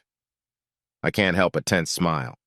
Collateral damage, I suppose, but I'm willing to risk it. Daniel shrugs, clearly uninterested in the moral dimension. As long as you pay me, I'm here to make sure it's done cleanly. We finalize the arrangement, ensuring the reveal will be pinned to a specific cue, perhaps a transition that Aurora can trigger from her phone. After Daniel leaves, Aurora and I share a moment of quiet. We're dangerously close to finishing our plan. In my personal life, I maintain a facade of normalcy. Veronica's still weaving her lies, slipping out with vague excuses of late client meetings. She doesn't see the evidence swirling beneath her feet, nor does she guess I'm aligning with Cameron's own wife. It's surreal to play the role of a clueless husband when I'm anything but. One night, Veronica stirs from bed, phone in hand, stepping into the hallway to make a quick call. I feign sleep but catch her muffled voice. Yeah, we can meet next week. No, Adrian's busy. He won't suspect. My pulse drums. She's so sure I'm too distracted to notice. Good. The bigger the shock later. At the same time, Aurora says Cameron's grown restless. He prowls around the house, checking his phone more often, suspecting she's up to something but having no concrete proof. Once, Aurora texted me that Cameron confronted her about a locked file cabinet where she keeps financial records. She played innocent, turning the suspicion back on him. Why are you so paranoid, Cameron? Are you hiding something? That shut him down quickly. He probably didn't want to mention me or Veronica, in case it invited awkward questions. To further complicate matters, Grace notices me rummaging through complex presentation software at my desk. She leans over and whispers, "Is this for the big reveal? You're playing with fire, Adrian." I offer a tense nod. Maybe, but it's a fire that needs lighting. She sighs, patting my shoulder. Just remember, once it's lit, it might burn everything down. A pang hits me. I know she's right. There's no guarantee this revenge fiasco ends gently. But I've come too far to pull the plug. 2 days before the gala, Aurora arranges a last-minute mini-meeting at a quiet bistro. We slip into a booth, mindful of prying ears. She's wearing dark sunglasses even though it's cloudy, her posture rigid. "I got the official RSVP from Turnbull's committee," she whispers. "Cameron and I are expected to arrive together. Veronica will probably show up on your arm. He'll keep their presence discreet. But he can't stop her from attending as your wife. Perfect for us." I tap my fingers on the table, heart racing. The sense of looming finality hangs in the air. So the main question is the exact sequence. Are we still planning to do the reveal halfway through the event? Aurora nods. Yes. Once the opening speeches and dinner are done, they usually play a highlight reel. That's where Daniel will replace the usual content with our evidence. We'll stand near the stage. Watch them realize they've been caught. A hush follows as I imagine Veronica's face upon seeing her photos with Cameron splashed across giant screens. Will she crumble in tears or lash out in fury? A twisted part of me wants to see her realize just how thoroughly she's lied to me, how cruelly she's jeopardized our marriage. As we settle the bill, Aurora's hand trembles slightly while taking her wallet out. Her eyes flick to mine. It feels like I'm stepping into a nightmare. But if we want the truth out, this is the only way. I nod. Just a little longer. We have each other's backs, right? She exhales. Right. We part ways outside the bistro, the sky gray and wind picking up. My mind replays every detail of the plan. We're pushing them, step by step, ensuring they sense something is off, but can't place what it is. By the time the gala arrives, their guard might be up, but not enough to stop us. That night, I lie in bed, haunted by images of Veronica and Cameron's shocked faces under the glaring lights of a ballroom. I can almost feel the crowd's stunned hush, the wave of condemnation. It's a vengeful fantasy that both satisfies and scares me.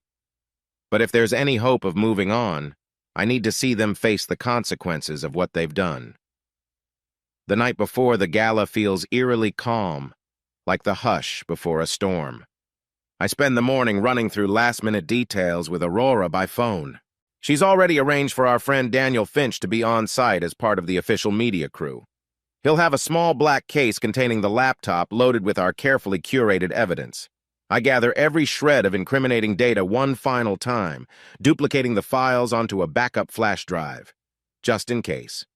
The folder names read like chapters of a twisted story: hotel rendezvous, spa afternoon, secret dinners, financial clues. Each file is another crack in Veronica's facade. Once, the heartbreak those images triggered would have cut me to my core. Now, I feel a cold acceptance. Let the world see what she's done. In the afternoon, I receive a text from Veronica. Don't forget to leave time to get ready for the gala tomorrow night. It's important we look our best. I nearly laugh out loud. That she's still playing the polished wife for society events astounds me. My reply is short. Of course. She has no idea how important tomorrow's going to be. To steady my nerves, I drive out to a tranquil lakeside area just outside the city. There's a walking path where a few joggers pass by, the wind carrying the scent of water and damp leaves. I find a bench and sit, phone in hand, letting my thoughts settle. I consider how everything could go wrong. Cameron might sense the trap, or Veronica might skip the event at the last second. But I can't dwell on those scenarios. I have to trust the plan. A memory floats through my mind. Veronica and me celebrating our second anniversary at a small bed-and-breakfast near this lake.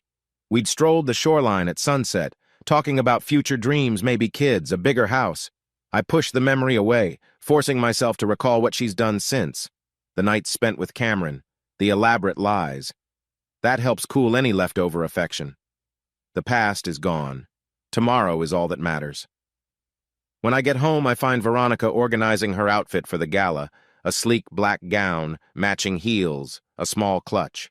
She glances up, giving me a tight smile. Busy day at the office? She asks, as if our life is perfectly normal. I study her posture, no sign of guilt, no remorse. She's grown adept at wearing masks. Yeah, lots of prep for next quarter, I answer vaguely. You sure the gala's still on your schedule? Seems like you have so many design projects. She waves a dismissive hand, adjusting the gown's hanger. Oh, I can't miss Turnbull's fundraiser. It's good for networking, and I know you enjoy those fancy events sometimes. I nod, biting back the urge to tell her what I really think. Instead, I head to my office under the guise of finishing some emails. In truth, I open an encrypted chat with Aurora. Are we set for tomorrow? I type. She responds almost immediately. Yes, everything's locked in. Daniel has the final slideshow. I'll confirm the timeline with Turnbull's staff so they won't suspect. Don't worry, Cameron's going with me. None the wiser. My chest tightens. Understood. Let's do this. I close my laptop, exhaling slowly. Tension thrums in my veins like an electric current. Tonight might be the last night we exist in this uneasy charade. Hours later, I slip into bed, finding Veronica already asleep. Her phone rests on the nightstand, screen dark. A distant pang of sorrow nudges me. Despite the lies, there's a fragile piece of my heart that once beat for her alone. Now, we're about to blow up the entire foundation of our marriage. But it's a necessary step, I remind myself. There's no going back to normal. Morning dawns gray and chilly. I busy myself with mundane chores, laundry, quick grocery run, anything to keep my thoughts from spiraling. The clock seems to move in slow motion, each hour pulling me closer to the moment of truth. Around noon, Aurora texts me a final rundown. Expect official dinner to start at 7:30, speeches at 8:15, slideshow at 8:30. That's our window. Cameron and I will arrive around 7. You do the same with Veronica. We should keep a little distance until the right moment. I carefully reread her instructions, mentally rehearsing the confrontation in my head. I picture the glamorous ballroom, the stage lights, the hush when the slideshow reveals intimate photos. A swirl of dread and anticipation churns in my stomach. This isn't a dream or a half-baked fantasy. It's happening. Late afternoon, Veronica disappears to her friend's salon to get her hair styled. I stand in front of the mirror, adjusting the bow tie on my tuxedo, feeling like an actor about to enter a final act. The reflection looks tired, older than my years, but beneath that fatigue is a quiet, smoldering resolve. Before leaving, I take the backup flash drive from its hiding place and slip it into my inner jacket pocket. Insurance in case something goes wrong with Daniel's setup. Then I head downstairs to wait for Veronica. She arrives in a swirl of floral perfume, hair pinned elegantly, that black gown hugging her figure. I recall a time when I would have been proud to walk into any room with her on my arm. Now, I just note the irony. We look like the picture-perfect couple, but behind closed doors, everything is broken. "You look handsome," she offers, trying a small smile. I manage a polite nod. "Thanks. You're beautiful tonight." The compliment tastes bitter on my tongue, but I deliver it convincingly. Let her think it's business as usual. We climb into our car, the city lights flickering as we navigate downtown. My heart hammers with each mile. I catch Veronica checking her phone more than once, perhaps anticipating a message from Cameron. This is the final piece of the puzzle, the last calm moment before the storm hits. The air crackles with tension I can barely contain. Just as we near the venue, my phone buzzes discreetly. A text from Aurora. "We're here. Everything's set." Good luck. I inhale deeply, bracing myself. "Who's that?" Veronica asks casually, half distracted by her reflection in the visor mirror. "Just someone from work," I say, tucking the phone away. My voice remains calm, but internally, I'm roaring like a tidal wave. In less than an hour, she'll see me in a role she never expected a husband scorned, yet stronger than she could have imagined. The car glides to a stop at the entrance. We step out onto the sidewalk lined with valet attendants. Veronica slips her arm through mine. Flashes of cameras illuminate the evening. This is the moment I've been building toward. We walk forward side by side into the opulent building, fully aware that behind every gracious smile and polite greeting, a powder keg is waiting to explode. Outside the imposing glass doors of the Metropolitan Grand Hotel, the evening hums with excitement. Cameras flash as arriving guests step onto a tasteful red carpet leading into Leonard Turnbull's annual charity gala. This is a night of elegant gowns, polished tuxedos, and carefully cultivated smiles. In the back seat of a sleek black sedan, I sit with my wife, Veronica, outwardly the perfect couple, though an invisible gulf yawns between us. Veronica smooths her black dress, stealing glances at her phone. Occasionally, her gaze flicks toward me with the polite tension of someone who senses trouble but can't pinpoint its source. I can't blame her for being jumpy. The air around us practically crackles with anticipation. If only she knew everything I've prepared, I think grimly, adjusting my cufflinks. A valet opens the car door.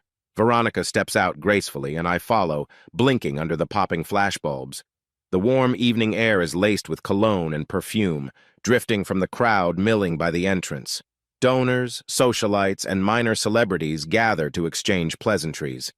I grip Veronica's elbow lightly, guiding her inside. The moment we cross the threshold, I spot Aurora Davenport waiting near a grand marble pillar. She's wearing a flowing emerald gown, and on her arm, Cameron stands in a pristine tuxedo, hair slicked back with practiced confidence. Just seeing the two of them side by side sends a jolt of anger through me. He is the reason my marriage is in pieces. He, the man with a perfect grin who believes himself untouchable. Aurora catches my eye, offering the subtlest nod. "Stay calm. Everything's ready." A hush forms around us as we approach. Some guests recognize Aurora and Cameron, real estate mogul and philanthropic socialite, while others notice how Veronica lingers near me, her eyes darting anxiously. I sense the swirl of rumors taking root. Why is Adrian with his wife, but Aurora with Cameron? Usually the Davenports are the picture of unity at these events. Leonard Turnbull himself emerges from a cluster of benefactors, arms wide. He's older, silver-haired, exuding the warm aura of a seasoned host. "Adrian, Veronica, you've made it." And Aurora, Cameron, "Always a pleasure," he says, sounding genuinely delighted. "I'm counting on your generous spirit tonight. We've got quite the lineup of activities." Cameron's smile is polished, if a bit stiff. "You can count on us, Leonard. he says smoothly, avoiding my gaze. Veronica dips her head in greeting, still clinging to my arm. I can feel tension radiating off her body. Turnbull gestures grandly toward the hotel's opulent ballroom. Enjoy yourselves before dinner. There's an open bar and a few guest speakers to warm up the evening. Then we'll have a slideshow celebrating our donors' contributions. He chuckles, patting Cameron on the shoulder. I'm hoping you two can help me break last year's record. My stomach twists at the mention of the slideshow, the precise moment we've arranged for our evidence to hijack the screen. If only Turnbull knew what was about to happen, I think. Aurora gives me a fleeting glance, her lips forming a tight, knowing line. As we proceed into the ballroom, a hush falls over some of the crowd. Whispers ripple. Is that Adrian with Veronica? And Aurora with Cameron? Something's different. I catch subtle stares. Good. Let them talk. The sense of pending scandal is exactly what we planned. The ballroom itself is breathtaking. Grand chandeliers, gilded pillars, and round tables draped in rich burgundy linens. A string quartet plays in the corner, weaving a delicate tune that contrasts with the undercurrent of tension. Waiters glide around with trays of champagne flutes. Veronica reaches for one, downing half in a single sip. You're tense, I murmur, stepping closer to her so only she can hear. She manages a small, shaky smile. It's just a lot of people. And Aurora, I didn't expect her to be here with Cameron, she whispers, voice tight. Her comment almost makes me laugh. Of course Aurora would come with her own husband. But from Veronica's perspective, it's an awkward collision of her real life and her affair. Relax, I murmur, feigning concern. We'll just enjoy the night, right? She forces a nod, color draining from her face. Across the room, Cameron glances our way, expression guarded. He must be uncomfortable, too, juggling the facade of dutiful spouse with the knowledge that his mistress stands only a few feet away. Just then, Aurora moves through the crowd toward me, leaving Cameron to chat with some wealthy acquaintances. She greets Veronica with a polite smile. Veronica, it's lovely to see you, she says, tone dripping with civility. Adrian, you clean up well. Beneath the pleasantry, I detect the steel in her eyes. Veronica stiffens, forcing a lukewarm greeting in return. Thank you, Aurora. You look gorgeous, as always. Her voice is careful. Tension thrums between them like a wire about to snap. Sipping her champagne, Aurora leans in slightly. I heard there's a surprise planned during the slideshow tonight, she says lightly, her gaze flicking to me. Something to do with new philanthropic partners? My heart pounds. That's what I heard too, I reply, controlling my expression. I'm looking forward to it. Veronica's eyes dart from me to Aurora, brow furrowed in confusion. What do you mean? A new sponsor or something? Aurora offers a serene smile. I suppose we'll all see soon enough. I can practically feel the air crackling around us. Veronica and Cameron have no idea that they are the surprise. The entire situation is loaded with potential for an explosive reveal. After a moment's pause, Aurora drifts away, rejoining Cameron's side. He slides an arm around her waist, posturing for the crowd, while she remains stiff, her attention slipping back to me with a hint of satisfaction. A rotating set of introductions and pleasantries follows. Veronica and I exchange forced smiles with guests. Cameron and Aurora do the same, though I notice he keeps glancing around like he suspects something is off. Maybe he sees how unconcerned I am or how composed Aurora looks. Perhaps that's enough to rattle his confidence. At last, Leonard Turnbull calls for everyone to move to the dining area, announcing that dinner will begin shortly. Veronica and I find seats at a round table near the stage, ironically placed just a few chairs from Aurora and Cameron. I sense Veronica's anxiety intensifying. Her foot taps under the table. Her eyes flick repeatedly to Cameron, even when she's trying not to be obvious. Barely an hour to go and the entire night will change. As the waiters pour wine and place an artful appetizer of roasted beet salad, the hum of chatter continues. I almost can't taste my food, adrenaline spiking with each passing moment. Meanwhile, Aurora sits poised, occasionally whispering cordial remarks to the guest on her other side. Cameron stabs at his salad, occasionally stealing uneasy glances at me. I press my palm against my thigh to steady myself. In just a short time, we'll step into the most crucial part of the plan, a bold confrontation in front of Chicago's upper crust. My breath comes slowly, each exhale reminding me of why I'm here to unmask their lies, to ensure they can't walk away unscathed. Next to me, Veronica murmurs, "Adrian, you're really quiet." Her eyes search mine. "Is everything all right?" I offer her a gentle smile, the kind I used to give when I believed her stories. "I'm just taking it all in," I say. "Don't worry." Inside, my nerves churn, but my resolve is unshakable. This is the calm before the storm, the final glimmer of normalcy before the night descends into chaos. And judging by the tension soaking the room, I'm not the only one who senses it. Dinner passes in a blur of forced small talk, clinking cutlery, and discreet stares. By the time dessert arrives, some ornate chocolate confection, I'm restless. So is Veronica. She sips her wine with shaky determination, while Cameron downs his scotch a bit too fast. Aurora, for her part, remains poised, though I notice her tapping a subtle rhythm on the tablecloth, probably counting down to the big moment. Finally, Leonard Turnbull takes the stage, microphone in hand. He thanks everyone for attending, extolling the fundraiser's mission. I feign polite attention, my heart pounding with the knowledge that soon the slideshow will begin and our reveal will follow.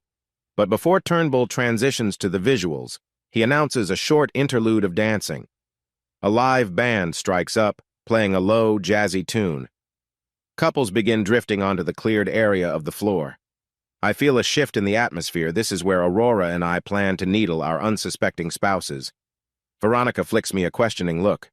Dancing hasn't been our thing lately. Usually she'd jump at the chance, but I sense hesitation. "Adrian, do you want to?" she starts. I answer before she can finish. "I need some air first, maybe. You go ahead if you like." My voice is careful. In truth, Aurora and I decided she'd make the first move. Across the table, Aurora leans close to Cameron, whispering something. She stands, gracefully holding out her hand. He seems surprised, but follows her onto the dance floor, trying to maintain that confident facade. The music swells softly. I rise too, meeting Aurora's gaze over Cameron's shoulder. We've choreographed this well. As the next song begins, a slower, more intimate melody, Aurora drops a small hand signal behind Cameron's back. I walk onto the dance floor, weaving through the other couples, positioning myself near them. Veronica, meanwhile, remains seated, confusion etched across her features. Halfway through the song, Aurora abruptly breaks from Cameron, pivoting to face me. She extends her hand, the overhead lights catching the sparkle of her bracelet. The band transitions into a moody, rhythmic tune, and we start to dance, a purposeful closeness that draws gasps from a few onlookers. Cameron stands at the edge of the dance floor, stunned. In that moment, the hush around us intensifies, as though we're under a spotlight none of us can escape. Even the band seems to sense the tension. Aurora's chin lifts defiantly, meeting my eyes. We move in sync, though my pulse thrashes in my throat. This public display is a dare to Cameron and Veronica alike. From my peripheral vision, I see Cameron's jaw tighten. Veronica has risen from her chair, gripping the tablecloth to steady herself. The crowd seems caught between fascination and polite horror. A wife dancing with a man who isn't her husband, while their respective spouses watch. Heat builds in my chest. Part of me revels in the discomfort etched on Cameron's face, a man so used to controlling the situation. Another part acknowledges that Veronica stares at me with wounded disbelief, like she's glimpsing a stranger. Yes, I've changed, I think bitterly. She made sure of that. Aurora maintains a delicate smile, though tension courses through her. In the swirl of the slow dance, she leans in near my ear. "He's furious," she whispers, breath warm against my cheek. Watch his hands clench. A glance confirms her words. Cameron looks ready to snap. He starts toward us, but a passing donor intercepts him, clapping him on the shoulder and chatting about some philanthropic cause. He can't cause a scene, not yet anyway. Veronica, eyes wide, steps forward, mouth parted like she wants to shout. When the final notes of the song fade, applause ripples through the ballroom, confused, uncertain applause. Aurora steps back from me, inclining her head in a graceful, old-world gesture. Then we slip apart, leaving the crowd abuzz with speculation. Cameron rushes to Aurora's side, controlling his anger behind a tight-lipped smile. "What the hell was that?" he hisses. A few curious heads turn, so he forces a light chuckle, patting Aurora's shoulder. "You'll have to let me in on the next dance," he says, voice tense with unspoken threats. Aurora lifts a brow. "Perhaps," she replies coolly, slipping from his grasp. She heads off to chat with Leonard Turnbull. Phase 1 complete, I think, heart thrumming. Just then, Veronica corners me, eyes flashing with hurt and confusion. "Adrian," she breathes. Why are you dancing with her like that? What's going on?" I keep my tone measured, stepping away from the growing crowd. "It's just a dance," I say, echoing the same dismissiveness she's shown me so many times. "What's the big deal?" She blinks, clearly unprepared for my cavalier response. "You?" Her gaze darts to Cameron and Aurora, back to me. I see fear flicker across her face. Maybe she suspects we know more than we let on. "I want an explanation," she says, voice trembling. "I'm your wife. Aurora is—" I cut her off softly. "Let's just say you're not the only one who can mingle, Veronica." Her eyes narrow with confusion and a spark of anger. Before she can press further, the band stops playing and the house lights shift. A helpful staffer steps up to the microphone, announcing that dinner is officially over and it's time for Turnbull's highlight reel. Perfect timing. Veronica stands close, but I slip from her side, joining Aurora near the side of the stage. Cameron tries to follow, but a swarm of donors block him, praising his real estate projects. He spares a glare in my direction, clearly wanting to confront me. Aurora glances at me. "I sent Daniel the final text. He's ready." My heart pounds. This is it. The pressure builds, as if an invisible countdown has begun. On stage, Turnbull gestures for attention, a small remote in hand. "Friends and distinguished guests, please direct your eyes to the screen for a brief video about the generosity we've witnessed this year." The overhead lights dim, and a hush settles. Veronica stands near the foot of the stage, eyes darting anxiously between me and the looming projector screen. Cameron, pinned by social expectations, stands with a forced smile alongside Aurora. Any second now. The screen flares to life. The first images appear normal photos of donors at building sites, charitable events, children's hospitals. But then a flicker, a small glitch in the slideshow that signals Daniel's override. I brace myself. The next frame is a close-up photograph of Veronica stepping out of a boutique hotel with Cameron, dated and time-stamped. A collective gasp ripples through the crowd. People squint, uncertain if this is a mistake. Then another image appears. Veronica and Cameron at an intimate restaurant, her hand on his cheek. The hush in the ballroom is palpable. I see Veronica cover her mouth in horror, while Cameron tries to step forward, maybe to signal the staff. But it's too late. The floodgates are open. One by one, each slide reveals stolen kisses, discreet meetings, dinner receipts. A swirl of shock grips the guests. Whispers surge, filling the cavernous space. Cameras flash again, but this time they're capturing an unfolding scandal, not a polite fundraiser. My pulse roars in my ears. Veronica stumbles backward, tears threatening. Cameron's face darkens as he grips Aurora's arm. She stands still as a statue, letting the images speak for themselves. The final blow is a short video clip, them leaving a hotel lounge together, arms wrapped around each other. The date is only a few weeks old. Then the screen cuts to black, leaving a stunned silence heavy in the air. For a moment, nobody moves.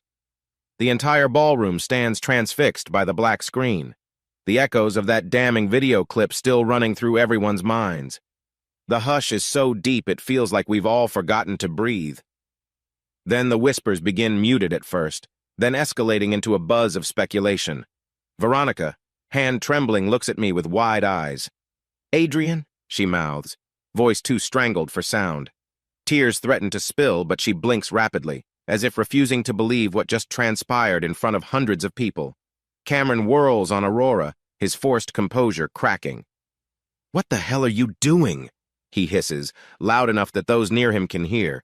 He tries to snatch the remote from her, but Leonard Turnbull still clutches it, equally shocked, his eyebrows shooting up in disbelief. Aurora pulls away from Cameron, her expression icy. I step up onto the small platform near the stage, my heart a drumbeat of anger, adrenaline, and a warped sense of satisfaction. Gripping the microphone from Turnbull's unresisting hand, I clear my throat. The crowd's chatter hushes once more, all eyes fixating on me. This is the moment, I remind myself when I reclaim my voice. Ladies and gentlemen, I begin, voice shaking slightly before I steady it. I apologize for the interruption. My name is Adrian Hayes. I pause, letting my gaze drift to Veronica, then Cameron. Both look cornered, as if they'd prefer to vanish. What you saw just now wasn't part of Mr. Turnbull's scheduled presentation. It was, in fact, evidence. Veronica staggers forward, her heels clacking on the marble floor. Adrian, stop, she pleads, shaking her head. Cameron tries to press forward too, but Aurora holds an arm out, surprisingly firm. The entire room feels charged, every person caught between shock and scandalized intrigue. Evidence, I repeat, louder now, of a months-long affair between my wife, Veronica Hayes, and Mr. Cameron Davenport. The words ring in the hush, a collective gasp escaping from the guests who hadn't yet pieced it together. Turnbull himself looks mortified, no doubt realizing his elegant soiree is now a public scandal. A flicker of guilt surges through me at the sheer humiliation on Veronica's face, but the memory of her deceptions, her sneaking around, steals me. She chose this, I remind myself. Cameron shakes off Aurora's grip, stepping forward.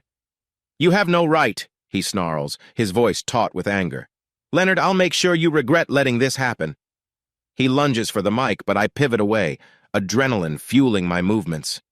Threats, Cameron? Aurora's voice is calm but laced with cold fury. She steps forward, meeting his glare with one of her own. You've lied to me for years, humiliating me while seducing married women. Enough. Veronica's sob breaks the tension momentarily, tears streaming as she crosses the stage toward me. Adrian, she chokes out, this is insane. Please, can we talk privately? Her eyes are desperate, as if we might salvage dignity if I'd just hush. But there's no turning back. I hold the mic firm, ignoring the sting of pity that tries to surface. Private talks ended when you made our marriage a lie, Veronica, I say quietly, but into the mic so it resonates through the silent crowd. You gave me no choice. A smattering of reporters at the back invited to cover the charity event begins snapping photos, leaning forward for a better angle. Some guests shift uncomfortably, aware that they've become bystanders to a meltdown of epic proportions. Others wear expressions of morbid fascination, as if they can't tear their gaze away. Cameron tries to seize control, stepping in front of Aurora, raising his voice. People, please. This is nothing but a baseless accusation from a jealous husband. He attempts a laugh, but it comes out shaky. Photos can be doctored. You all know how easy that is nowadays. Aurora doesn't give him room to spin his lies. She gestures to a table by the stage, where a thick manila envelope rests part of our plan. I have the original receipts and hotel logs, she announces, voice carrying across the ballroom. Feel free to examine them. Timestamps, credit card transactions, surveillance camera stills. This is no forgery. A wave of murmur sweeps the crowd. Some people gasp or whisper in hushed tones. Up near the stage, I see the rapt stares of fellow real estate moguls who once admired Cameron. The tight set of their jaws suggests they recognize the authenticity of real receipts. Leonard Turnbull tries to regain some semblance of order, stepping forward in his immaculate suit. Everyone, please, he says, voice strained. This is quite unexpected. Let's keep calm. Despite his pleas, the guests remain riveted. He turns to me, brow furrowed in dismay. Adrian, perhaps you should... I cut him off gently, giving him a regretful look. I'm sorry, Leonard. I know this isn't what you planned. But it needed to be said. Just then, Veronica grabs my arm, her sobbing more urgent. Adrian, I made a mistake, she cries, voice cracking. I know I was wrong, but I never wanted... My bitterness flares. I loosen her grasp and face the microphone again, determined to say my piece. You never wanted to be caught, I correct, swallowing the tremor in my throat. You never wanted to face the consequences.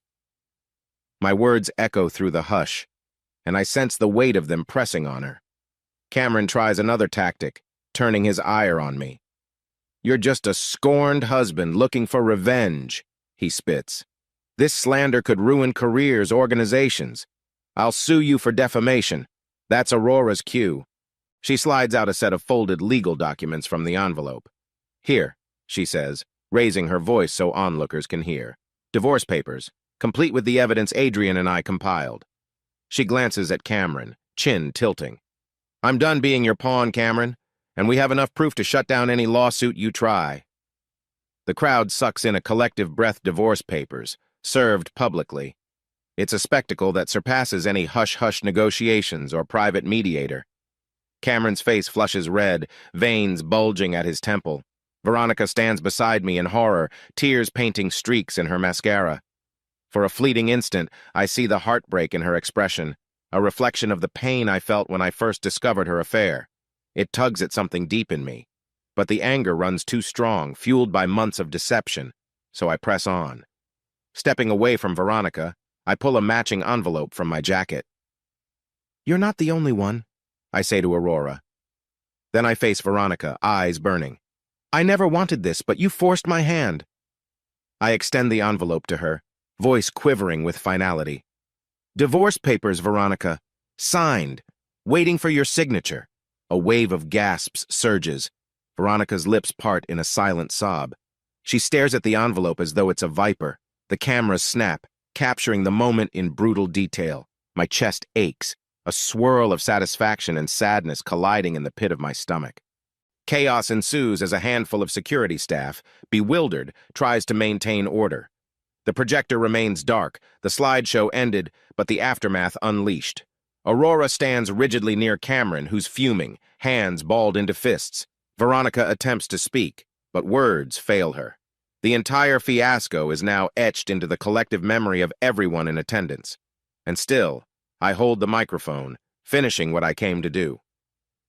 "Everyone here deserves to know what kind of man Cameron Davenport really is," I say, tone unwavering. "And what Veronica Hayes has done to our marriage. I won't be silent anymore." Then I drop the microphone to my side. The hush is deafening, broken only by the buzz of cameras, murmurs, and the distant hum of the hotel's air conditioning. No one dares to break the tension. We've reached the peak of the reveal, the exact moment I've planned for weeks. All that remains is the fallout. A violent stillness grips the ballroom. Then everything erupts at once.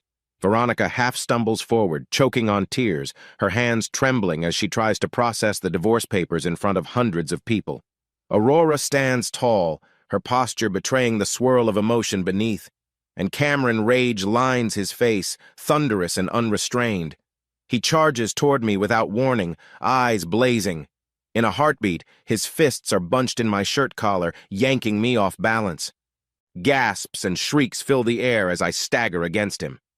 "You sick, twisted," he growls, voice laced with fury. Instinct drives me to break free. I twist sideways, teeth gritted, pushing his arms back.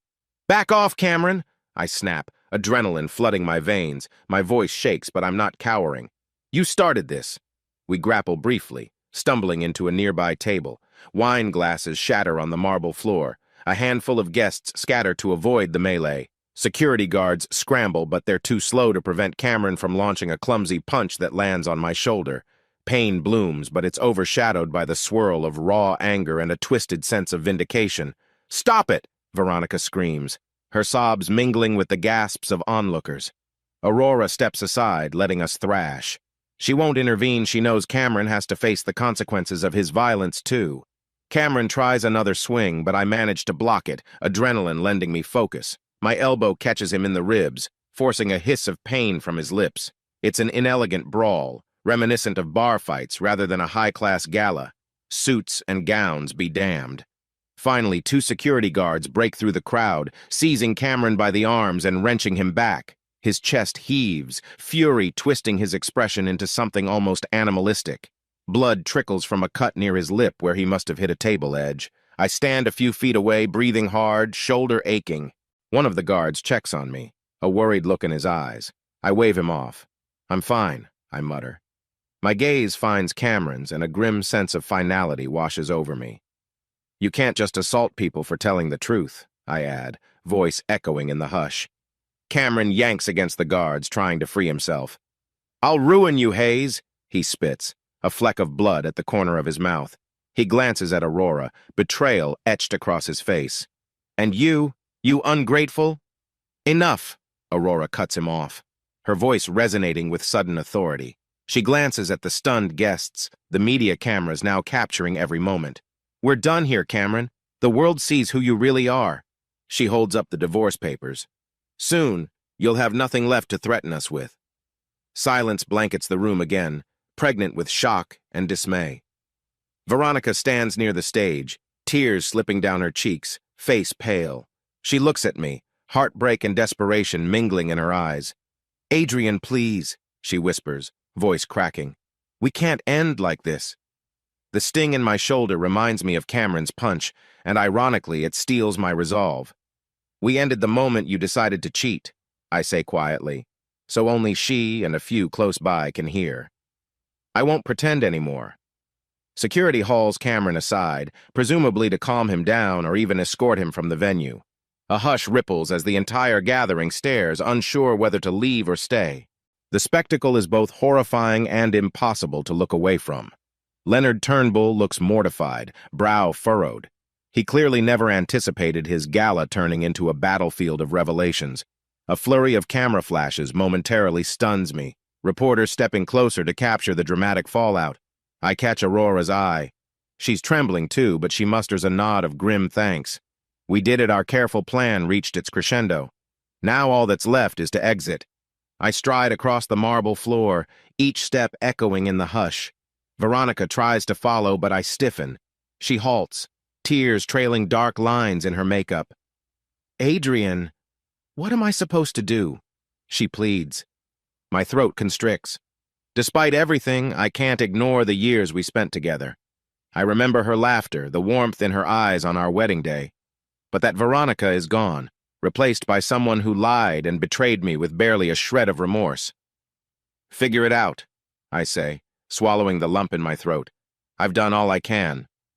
With that, I turn away, heading toward the towering glass doors. The crowd parts like a wave, murmuring in my wake. Aurora, releasing a shuddering breath, trails after me, though we don't speak. We've accomplished our objective, delivered the final blow. Even if heartbreak lingers, we've destroyed the illusions that shielded them. Behind us, the ballroom is a collage of chaos. Spilled wine, shattered plates, guests huddled in clusters. Cameron stands flanked by security, still glowering.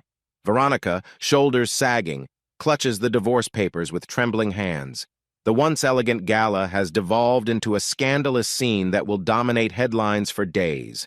Stepping into the foyer feels surreal. The lights here are softer, a gentle glow that contrasts starkly with the stark tension behind us. I hear Aurora's heels click on the marble. She brushes at a tear, her expression resolute. We did it, she says softly, voice laced with relief and sorrow. They can't hide anymore. I nod, unable to form a coherent response. A swirl of conflicting emotions churns inside. Bitterness at what Veronica did, sorrow for the woman I once adored, triumphant relief that Cameron and his smug facade are shattered, and exhaustion from the fight itself. Let's go, Aurora says, lifting her chin. We step outside, the night air cooler than I remembered. A small crowd of onlookers stands near the entrance, alerted by the commotion. Cameras snap again, capturing our exit. I barely notice. My shoulder throbs and adrenaline leaves me drained, but a part of me feels an odd sense of accomplishment, like I finally wrested control of my life from the grip of deception. We reach the sidewalk, the valet from earlier nowhere in sight. Across the street, a few curious pedestrians point in our direction, evidently aware something big just happened at Turnbull's gala. Aurora signals for a taxi. We don't need to ride together. I sense we each want solitude after the intensity of the night, but it feels safer to stand here side by side until we part ways. She glances at me, voice subdued.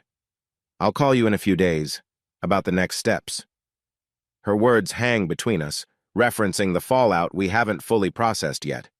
I manage a terse nod. Sure. I look back at the glittering entrance of the Metropolitan Grand Hotel, the site of my marriage's public collapse.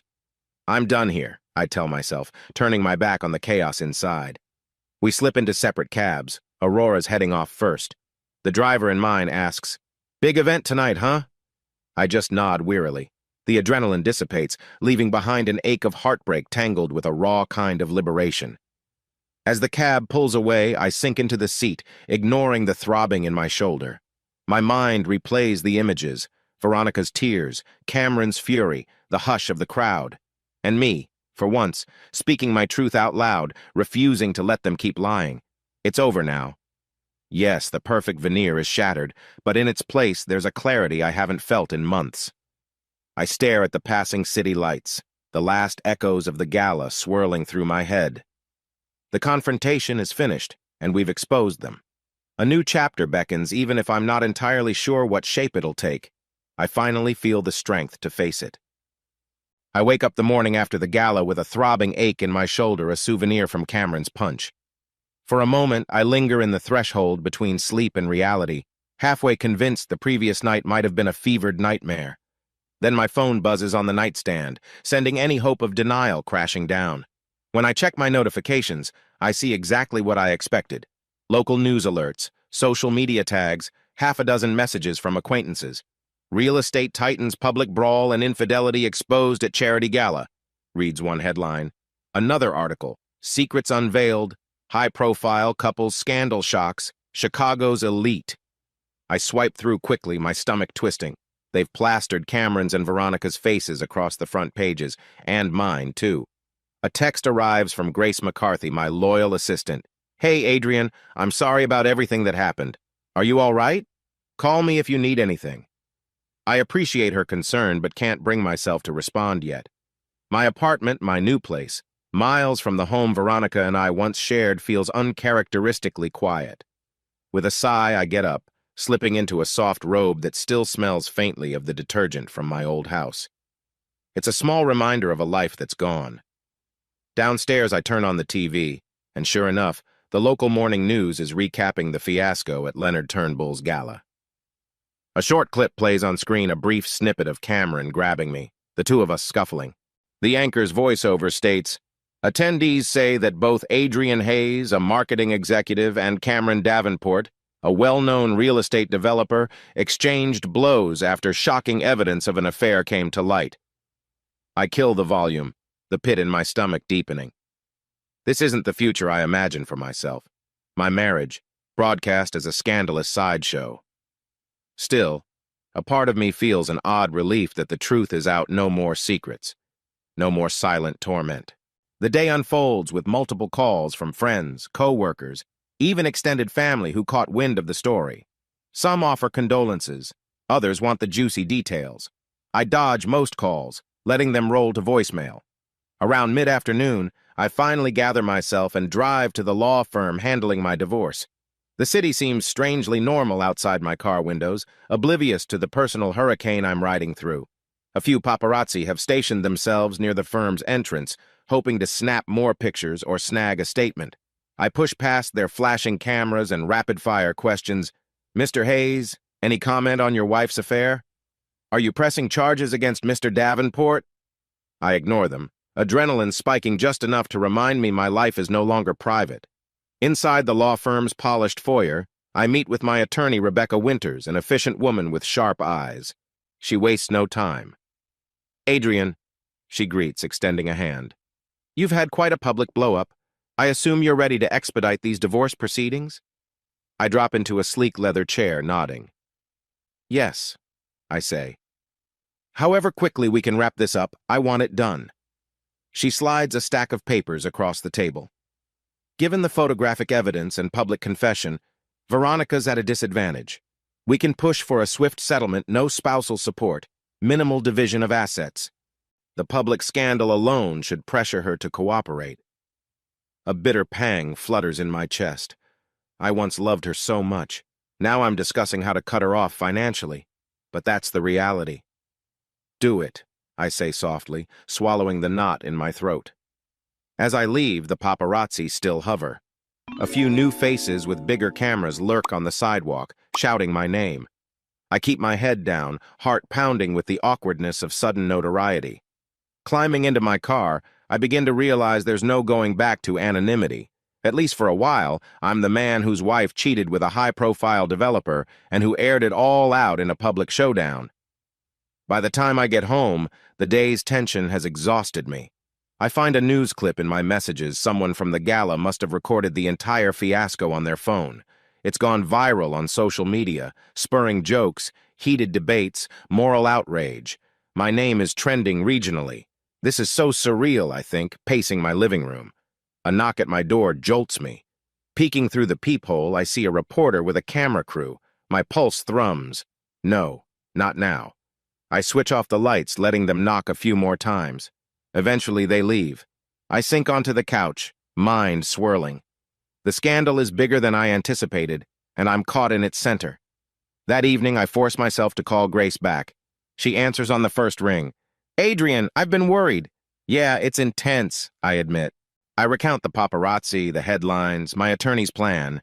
Grace listens, offering quiet sympathy. "I appreciate everything, Grace," I finish, voice unsteady. "This is just the beginning, isn't it?" She sighs. "I'm afraid so, but you'll get through it. One day at a time." I close my eyes, letting her reassurance settle. If there's any silver lining, it's that I no longer have to hide. The world knows what Veronica did, and Cameron's impeccable reputation is shredded. The aftermath has arrived, and I'm bracing for impact. Before bed, I scroll social media, seeing swarms of comments. People gossip, speculate, condemn. Some voices applaud me for standing up to an arrogant real estate mogul. Others say I was cruel to humiliate my wife so publicly. I set my phone aside, unsettled. Maybe both are true. This storm is mine to weather, regardless of how people judge me. Curled under the blankets, I try to recall a simpler time when Veronica and I spent lazy Sundays cooking together, planning dream vacations. Those days feel so distant now. The scandal has burned away the illusions.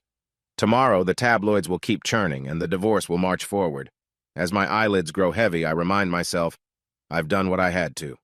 There's no turning back. A couple of days later, the city's collective fascination with our scandal refuses to fade.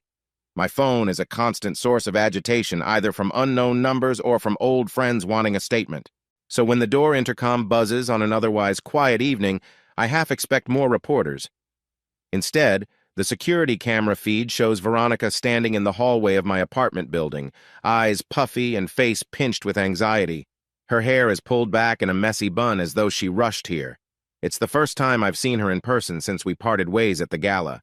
My heart lurches. A part of me wants to ignore her, let the intercom ring out. But an older instinct compels me to answer. "Yes?" I say through the speaker, voice cautious. "Adrian, please," she says, her voice cracking. "I just want to talk. 5 minutes. I promise." I hover my finger over the button that unlocks the door. Logic warns me that she might be here to beg, lie, or manipulate. Yet curiosity, or maybe some lingering shred of affection, wins out. I buzz her in. Seconds later, I open my apartment door to find Veronica trembling on the threshold. She looks nothing like the elegant woman who once dazzled me. Dark circles shadow her eyes, and tear stains mar her cheeks. She steps in hesitantly, scanning the modest living room with a haunted expression. "It's small," she murmurs, voice tremulous. "So different from our house." I stand aside, arms folded. "It's what I can afford," I say flatly, trying not to let guilt color my tone. "Why are you here?" She glances away, her gaze catching on a few moving boxes stacked against the wall remnants of my rushed relocation. "I messed everything up," she whispers, tears threatening again. "Adrian, I've been living in a nightmare since the gala. Reporters hound me every day. My design clients are canceling. I'm losing everything." A surge of conflicting emotions floods me. She's losing everything? So am I, a bitter voice retorts inside. "That's the consequence of your choices," I say, biting the words out. "What did you think was going to happen, Veronica? That Cameron and you would carry on without repercussions?" She flinches. "I never wanted to hurt you like that.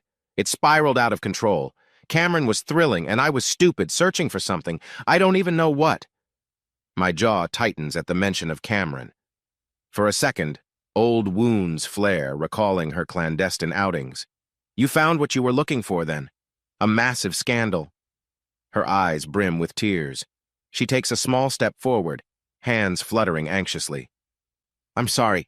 I don't expect you to forgive me overnight, but please, can we talk about the divorce? I can't lose everything. Not our house, not... She breaks off, sob choking in her throat. It's a painful sight.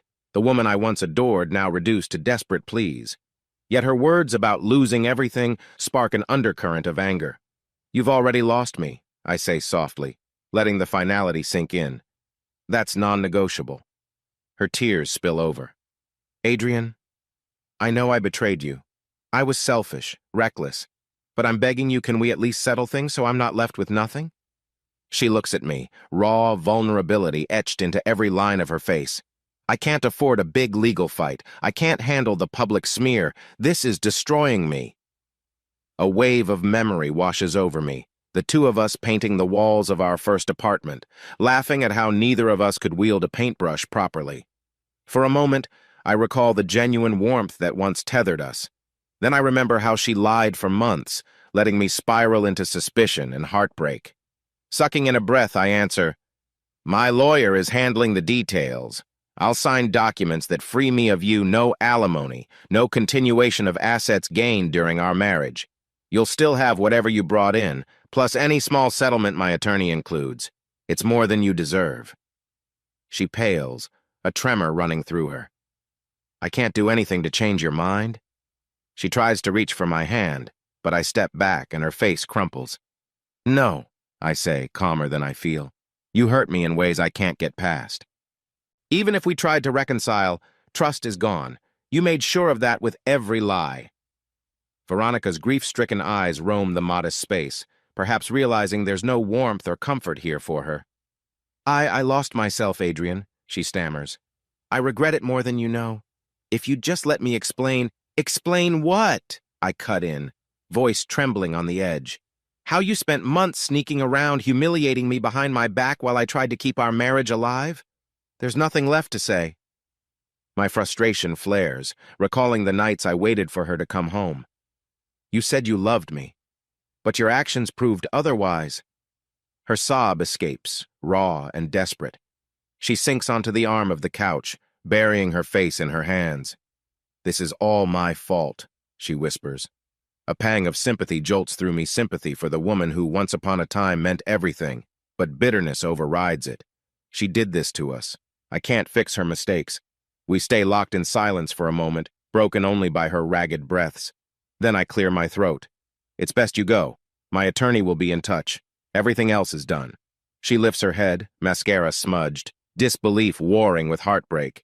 Slowly, she pushes to her feet. Adrian, please. I shake my head, stepping toward the door. She follows, tears coursing freely. My chest feels like it's splintering, but I have to stay firm. At the threshold, she turns to me. I did love you, she murmurs. I still do. I was just too blind to see what I had. Those words, so painfully late, strike me like a hammer. Love after betrayal feels hollow.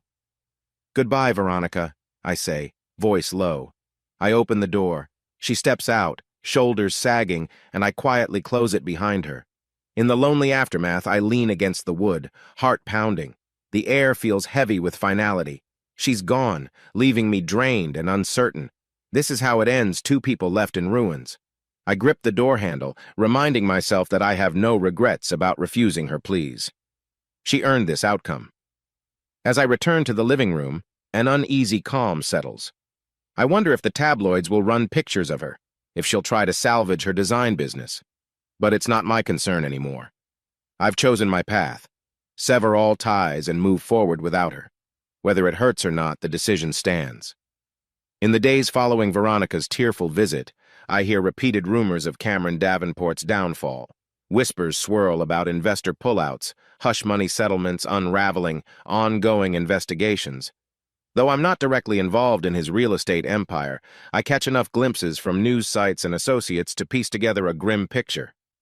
He's in free fall, and it couldn't happen to a more deserving man. One morning, Grace pokes her head into my office at Reynolds & Burke Marketing, an uneasy look on her face. Adrian, you have a minute? Sure, I say, setting aside a client file. The heaviness of the past week clings to me, but I'm trying to focus on work. It's the one realm I can control. She steps in, quietly closing the door. Heard a rumor from one of our corporate clients Cameron's largest investor group is pulling out. They're citing reputational concerns and possible financial mismanagement. He's scrambling to patch the holes. I lean back in my chair, that swirl of anger and twisted satisfaction resurging. Serves him right, I say, voice subdued. He built his fortune on deception. Now everyone sees it. Grace nods, sympathy etched in her expression. Word is, the SEC might be eyeing some irregularities in his real estate deals. Bribes, code violations, that sort of thing. A dark sense of justice flickers in my chest. For so long, Cameron lorded his power over everyone, walking away from ruined families without consequence. Now the facade he cherished is crumbling. Let the authorities handle it, I say. I won't shed any tears. That afternoon, I get a brief text from Aurora Davenport, just 2 words. It's happening. I interpret it to mean the meltdown of Cameron's empire is in full swing. Though we haven't talked much since the gala, I sense she's orchestrating a legal and financial offensive of her own. We promised each other we'd see this through, and it appears she's holding up her end. Over the next few days, more news emerges. Subcontractors suing Cameron's firm, high-profile lawyers quitting his defense team, and an avalanche of negative press. I pass by a newsstand with a bold headline. Davenport faces investigations, major partners cut ties. A photo of Cameron in a rumpled suit at a courthouse door fronts the page. He looks haggard, unshaven, no trace of the slick arrogance from that fateful night at the gala. One evening, I find myself in the same lakeside park where I often went to clear my head. The sun sets over calm waters, painting the sky in pastel hues. My phone buzzes with an unknown number. Normally, I'd ignore it, but an odd sense compels me to answer. A harsh breath crackles through the speaker before a familiar, venomous voice speaks. "You must be proud," Cameron says, bitterness laced in every syllable. "You've turned me into public enemy number 1. My pulse quickens. "You did that yourself," I answer tersely. "Cheating, corruption, bullying smaller developers. I just lifted the curtain." A bitter laugh issues from him. "You think your petty revenge is righteous? You ruined my marriage, my reputation, my company, all for what? Because your wife fell into my bed?" His words strike at old wounds, but I steady myself. "You destroyed your own marriage. My wife had a choice, yes, but you actively pursued her.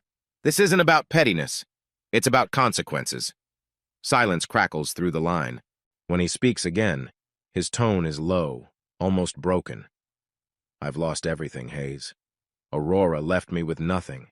She froze accounts, took the house, the cars. Investors treat me like a leper." He exhales a ragged breath.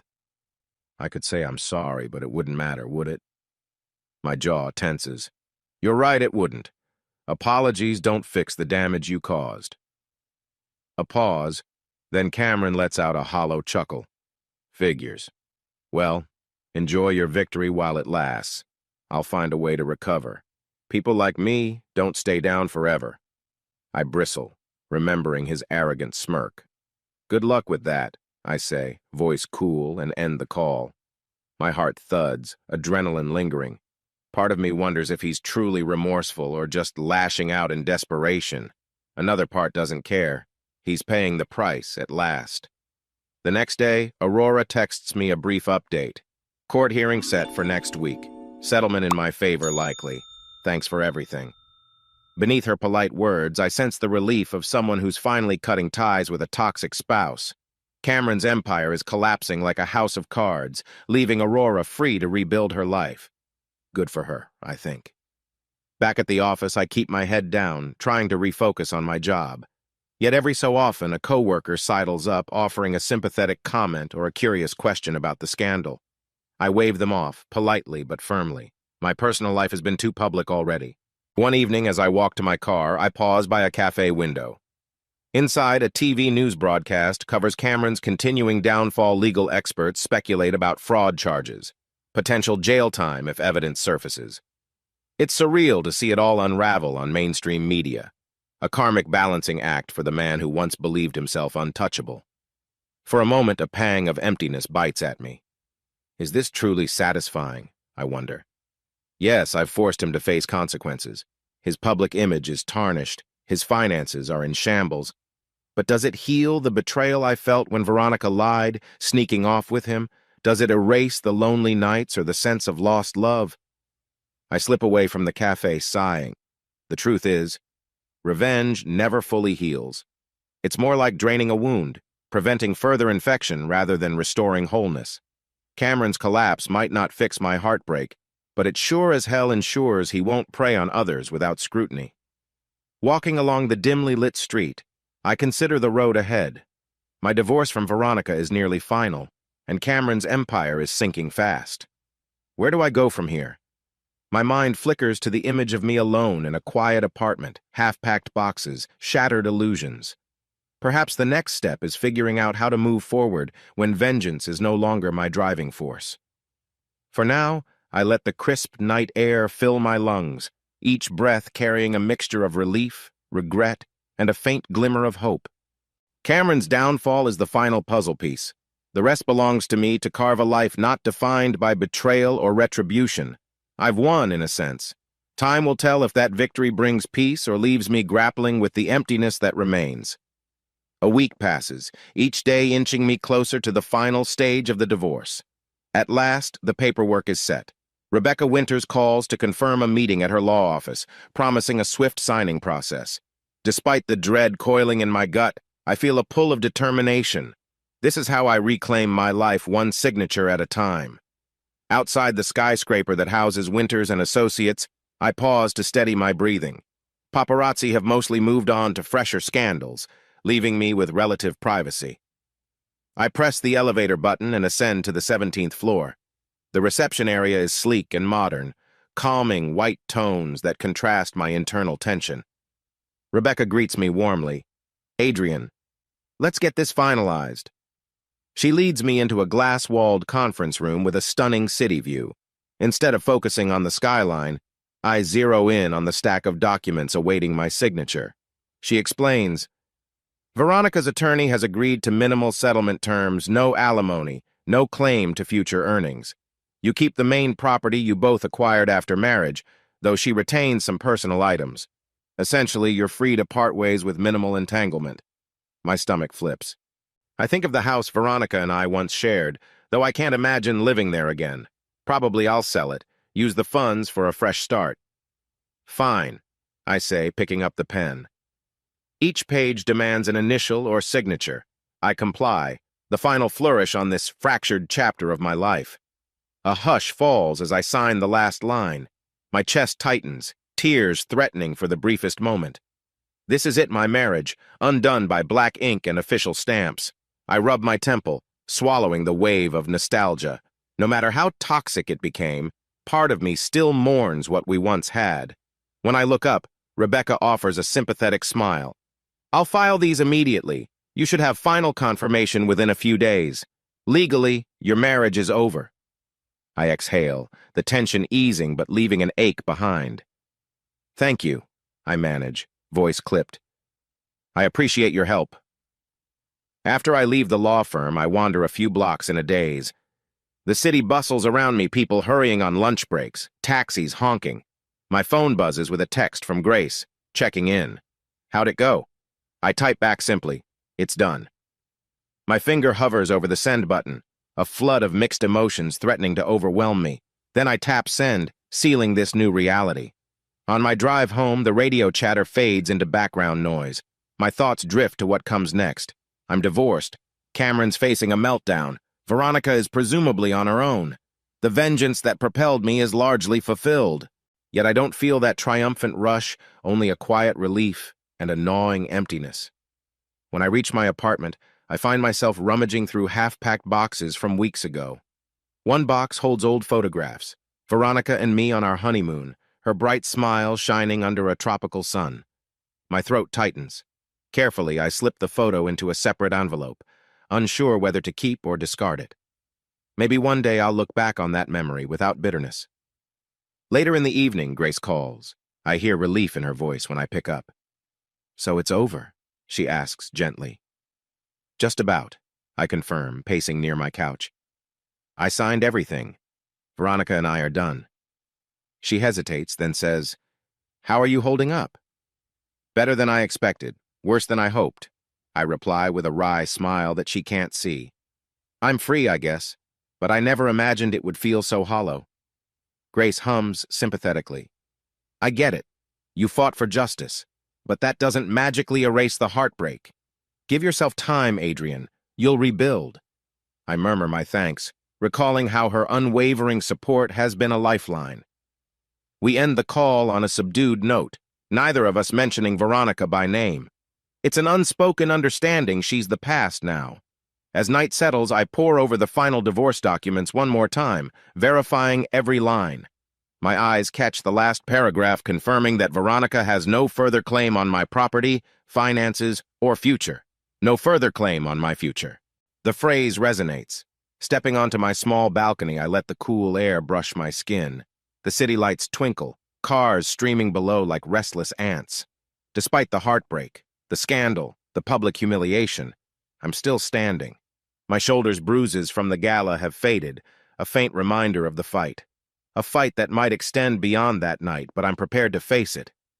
I recall the moment Veronica begged for me to reconsider. For an instant, guilt resurfaces. Am I heartless for casting her aside so ruthlessly?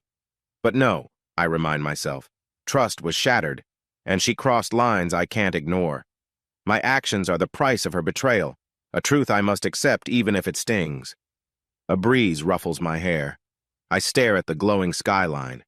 I'm done, I whisper into the night, as if saying it aloud will help me believe it. The marriage is over, the revenge served, the illusions shattered. A weight lifts off me, replaced by a cautious sense of possibility. Somewhere in the distance, the honk of a taxi and the laughter of pedestrians waft up. Life moves on, unstoppable and indifferent. Now, so must I. I close my eyes, exhaling a long breath. If there's any solace, it's that I'm free to rebuild on my own terms. And for the first time in a long while, the idea of forging a new path unfettered by lies feels strangely hopeful. I've always been a light sleeper, but lately, small sounds jolt me awake. An overnight storm, the rumble of a car passing my apartment building. I lie there, heart thumping, half expecting to hear Veronica's keys in the door, or Cameron's name echoing like a threat. But of course, neither of them is here. It's just me, in an apartment that still feels foreign even though I've lived in it for months. One morning, I wake to gray light filtering through the curtains, the city's distant hum already in full swing. I roll onto my back, stare at the ceiling. You're free, I remind myself, as if chanting an affirmation. Divorce finalized. Cameron's downfall complete. No more secrets. Yet a curious emptiness lingers, a sense of anticlimax after all the chaos. When I finally drag myself out of bed, I brew strong coffee in my modest kitchen. Aromas swirl, bringing back faint memories Veronica used to love, that first whiff of fresh coffee. I push the thought aside. This morning belongs to me alone. I settle on the balcony, sipping from my favorite mug. Traffic below glitters with headlights, and the mid-rise buildings reflect the pale sky. It strikes me that I have no pressing battles left, no urgent investigations, no clandestine meetings with Aurora. For the first time in months, my schedule is open. A mixture of relief and restlessness kicks in. Suddenly, my phone buzzes. It's Grace McCarthy, my ever-steady assistant. Good morning, boss, she greets when I pick up. Just a heads up, the big staff meeting got moved to 10 a.m. Also, the CEO wants to see you around lunch. Something about your client expansions. I take another sip of coffee, feeling a tug of curiosity. Thanks, Grace. I'll be in soon. Since the scandal, I've poured extra energy into my work at Reynolds and Burke, maybe as a distraction, or maybe because it's the one place I can prove I'm more than just a jilted husband. I've gained respect for my strategic mind. Ironic, considering how I used it to orchestrate public revenge. The partners have noticed how I handle high-stakes presentations with a calm focus that once belonged to my private life. At the office, I slip into my routine. Grace hands me a folder with notes on upcoming marketing proposals.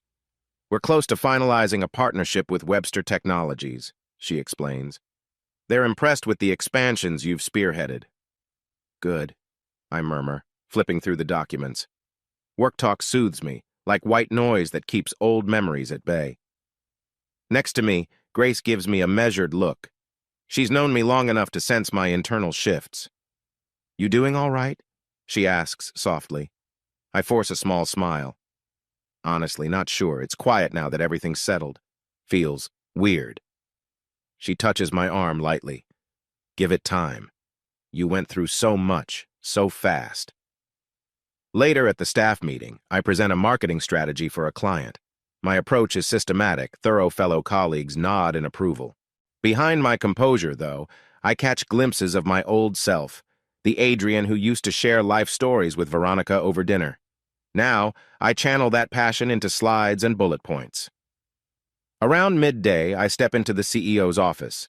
Jeff Harrison, a genial man in his 50s with salt and pepper hair.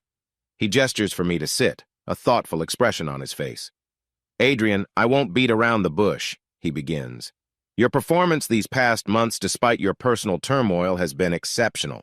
Our team wonders if you'd consider a broader leadership role, something like a senior partnership track. My stomach does a little flip. Senior partnership? I echo, unable to hide my surprise. That's a leap from marketing manager to a major decision-making position. Jeff nods. You've demonstrated the ability to handle high-pressure negotiations. Some of our biggest accounts rave about your strategic thinking. We'd like you to explore expanding your involvement, maybe leading a new division or bigger campaigns. For a moment, I recall how I orchestrated that perfect revenge managing details, controlling the narrative, never letting my emotions derail the plan. Strange how that same skill set is now elevating me here. I'm honored, I say, voice carefully neutral. I'd definitely be open to discussing specifics. Jeff smiles. Take a week or two to consider it, Adrian. We'll talk more soon. Leaving his office, I feel a rush of conflicting emotions, pride in my professional strides, guilt over the moral cost of how I honed these skills, and a flicker of excitement for the future. Maybe this is how I move on, I think. Build something new once the echoes of betrayal fade. That evening, after a quiet dinner at a small Italian place near my apartment, I decide to walk home. The city's lights glow, reflecting on rain-slick sidewalks. As I pass a row of shops, I catch my reflection in a darkened window, the same man, but with a heavier gaze. Will I ever truly feel light again? I wonder. A sign for a local community center catches my eye. They're advertising a photography class for beginners. I pause, memories drifting back to an old conversation with Veronica about how I once wanted to explore photography. But that dream was lost in the shuffle of building our life. Now, with no one else to consult, maybe I can reclaim small pieces of myself. On impulse, I snap a photo of the flyer with my phone. Maybe I'll sign up, do something that doesn't revolve around heartbreak or vengeance. Because as the nights grow quieter, I realize that to heal, I have to fill the void left by betrayal with something meaningful. Stepping into my apartment, I place my keys on the kitchen counter and let out a slow breath. The old echo of Veronica's presence lingers less these days, replaced by my books, my music, my routines. I decide then and there to register for the photography class, my first official step toward building a new routine, just like I'd promised myself. A few weeks later, I'm standing in front of a group of Reynolds and Burke executives, presenting a bold marketing strategy for Greenfield Innovations, a cutting-edge energy startup. My slides detail a launch campaign that blends social media buzz, local sponsorships, and influencer outreach. I highlight potential pitfalls, offer contingency plans. When I finish, the room hums with interest. Jeff Harrison, the CEO, beams. Excellent work, Adrian. This is exactly the forward-thinking approach we need.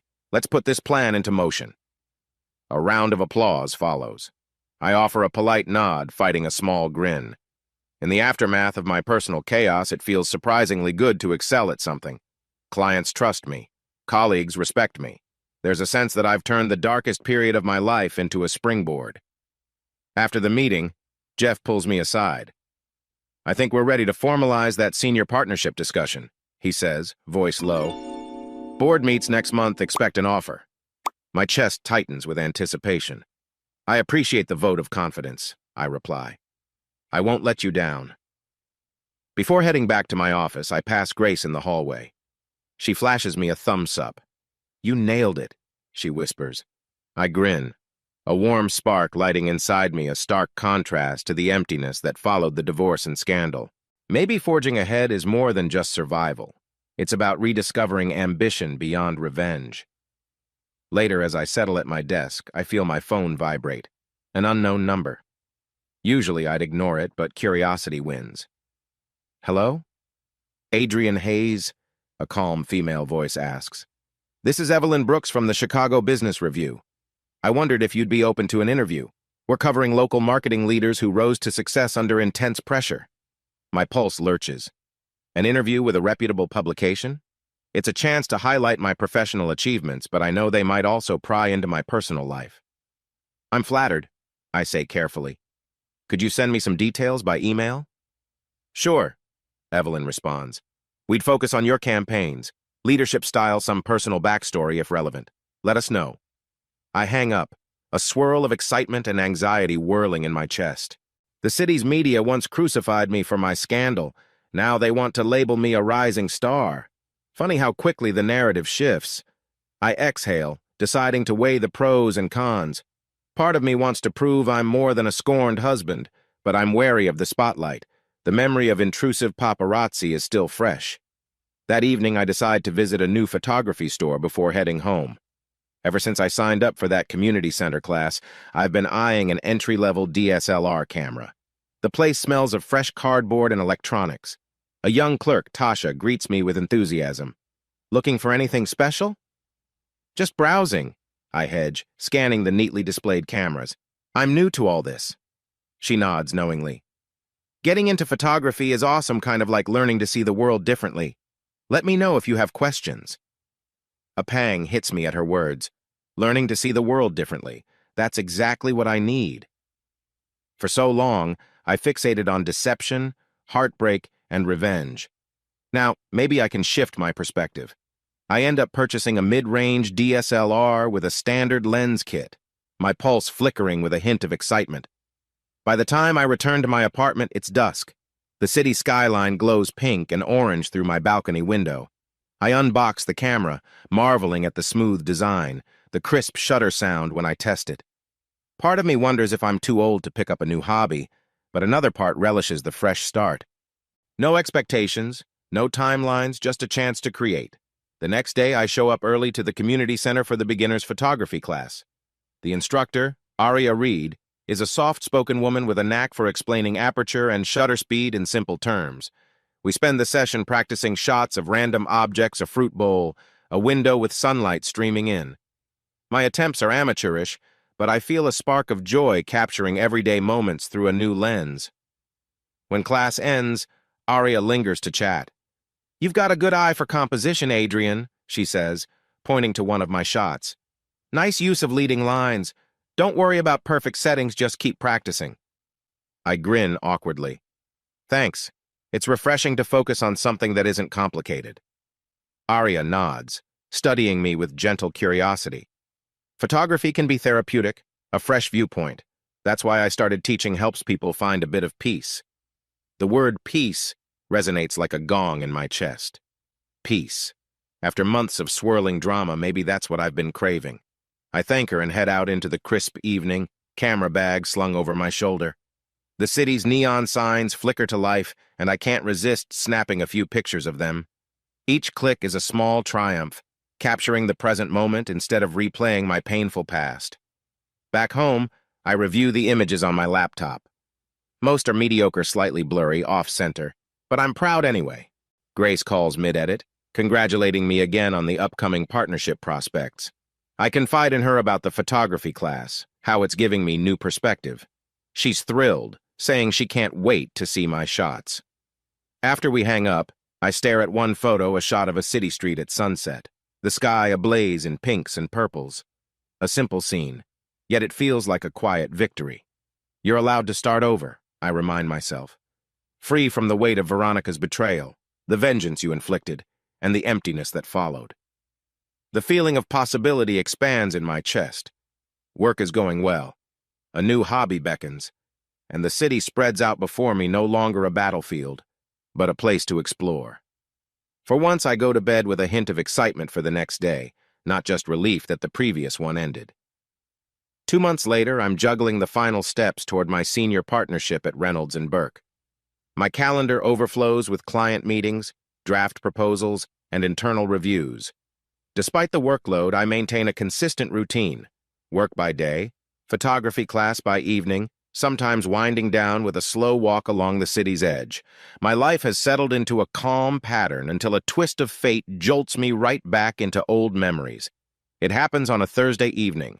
The community center is hosting a small photography exhibit featuring student work. My heart thumps with a mixture of nerves and pride as I hang 2 of my prints on the display boards. The first is a moody shot of the Chicago skyline at dusk. The second, a close-up of a blossoming flower outside my apartment. Simple images, but they symbolize my fresh start. As visitors trickle in, I notice an older couple examining my photos with interest. A classmate remarks that they're her parents. I smile politely, but my mind drifts thinking about how I might someday show these prints to a new friend or partner, someone who sees me for who I am now, not the battered remains of heartbreak. Then I sense a presence behind me, the air shifting with an almost tangible chill. I turn, and my pulse spikes. It's Veronica, standing in the doorway, eyes drifting over the exhibit. She looks thinner, hair shorter, wearing a subdued gray dress. A flicker of shock crosses her face when she spots me. My instincts tell me to flee, but I square my shoulders. This is a public event. She has no claim on me anymore. Mustering calm, I walk closer. Veronica hesitates, then steps forward uncertainly. We meet amid the hush of hushed voices admiring photographs. "Hi," she says softly, folding her hands. "I didn't realize you'd be here. A coworker from my new job said I should check out this exhibit. She's in the class. The mention of a new job piques my interest. Maybe she's trying to rebuild her design career." "I'm part of this class," I answer calmly. "I took up photography." She glances at the prints on the board, then at me. "They're beautiful, Adrian."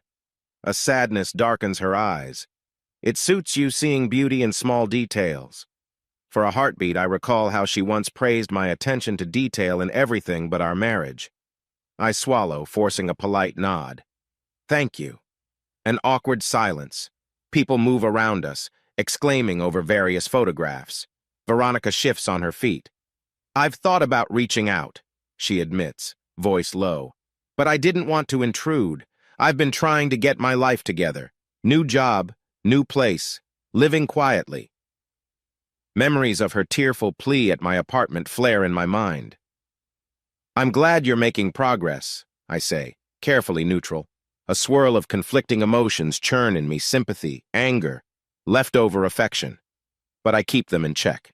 She glances again at my pictures. "You seem different, healthier, happier?" A quiet breath escapes me. "I'm working on it. The photography helps. So does moving on." Veronica's gaze drops, shoulders slumping. "I never apologized enough for what I did. I can't erase it, but I want you to know I still regret everything." I inhale, steadying myself.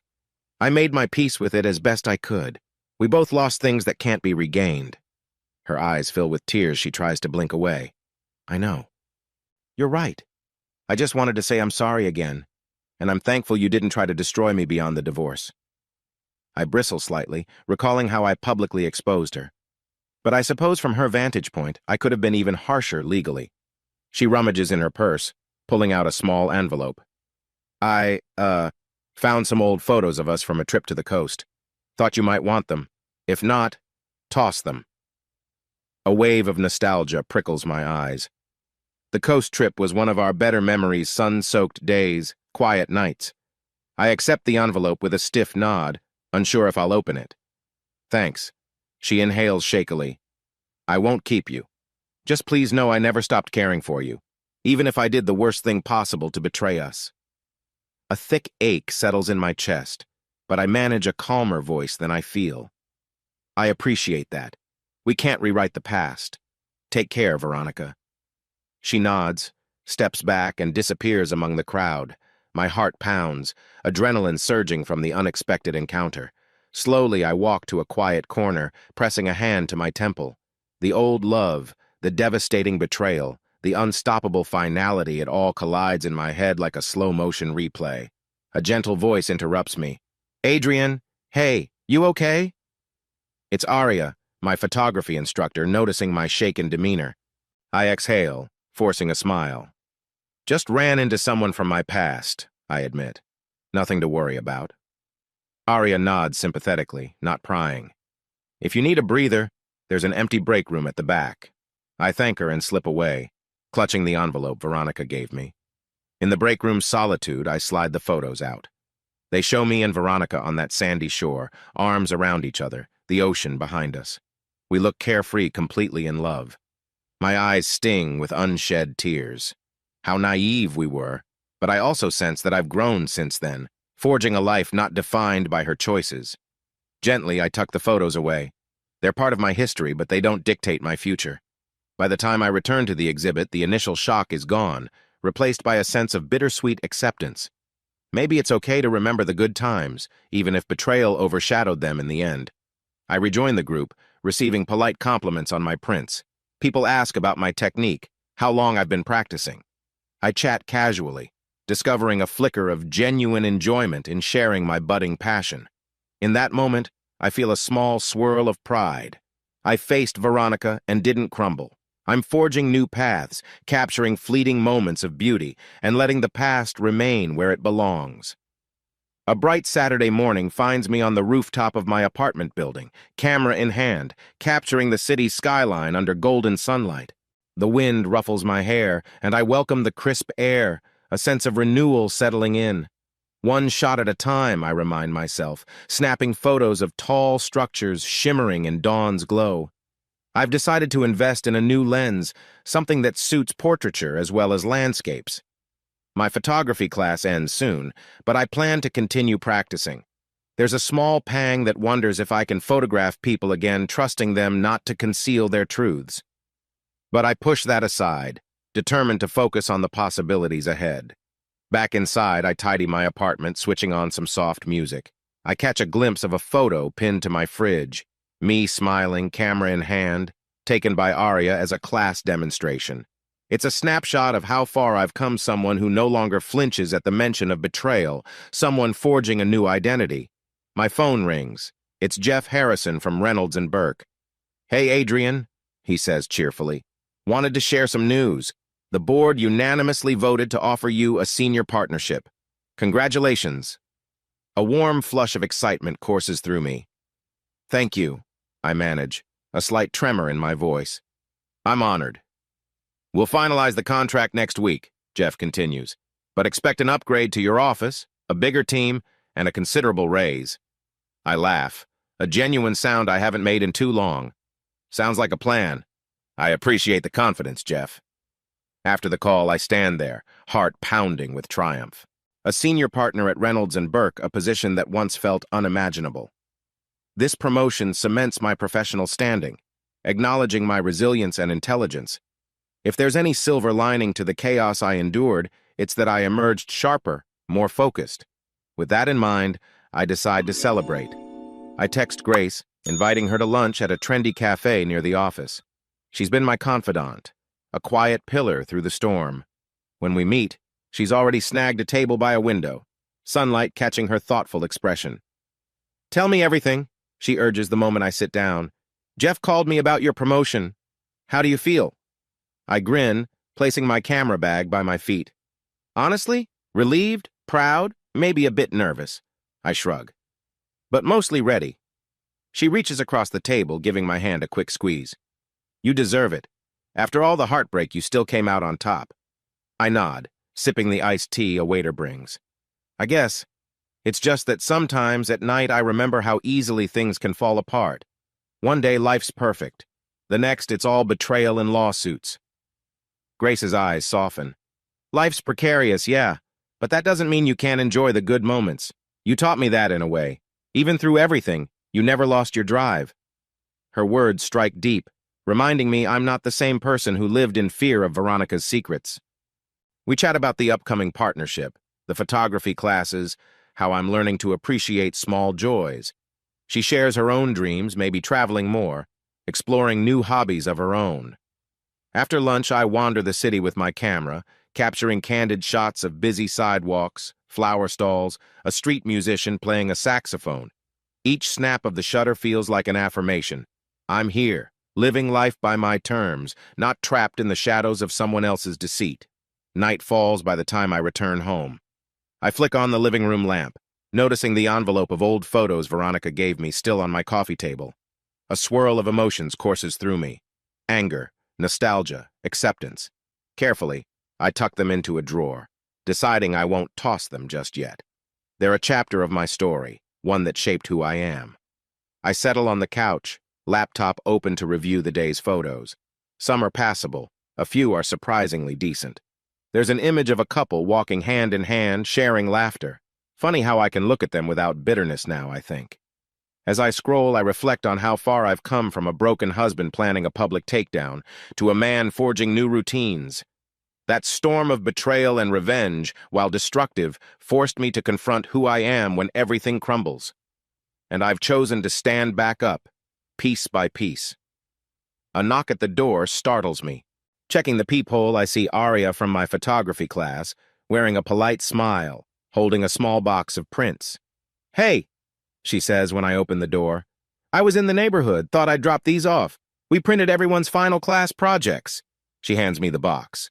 Inside are my last assignment print cityscape panoramas, colorful street portraits. "They look great," Aria remarks.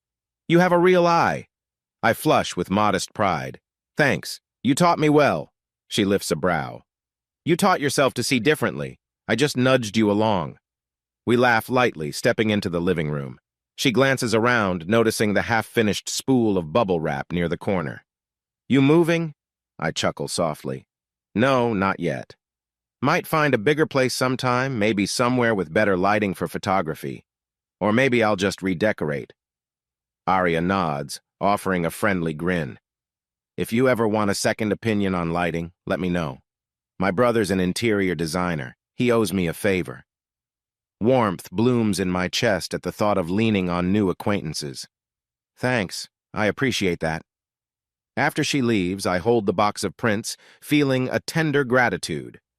I used to define success as unraveling Veronica's lies, punishing Cameron, ensuring the world saw their betrayal. Now success feels more like taking pictures of small wonders, forging new friendships, and stepping into a future built on authenticity. I place the prints beside my camera, letting my gaze linger on them. Something dawns on me. Revenge was never the end goal, healing was. And here I am, forging a life not overshadowed by bitterness. Yes, scars remain, but they're part of the tapestry that makes me who I am. Strolling onto the balcony, I watch the city lights sparkle. The swirling hush of the evening envelopes me, no longer haunted by memories of betrayal. Instead, it feels full of possibility. I raise an imaginary toast to the skyline, a quiet acknowledgement that while the journey was painful, it brought me here, to a place of reclaimed hope. Beyond revenge, there's growth, I tell myself.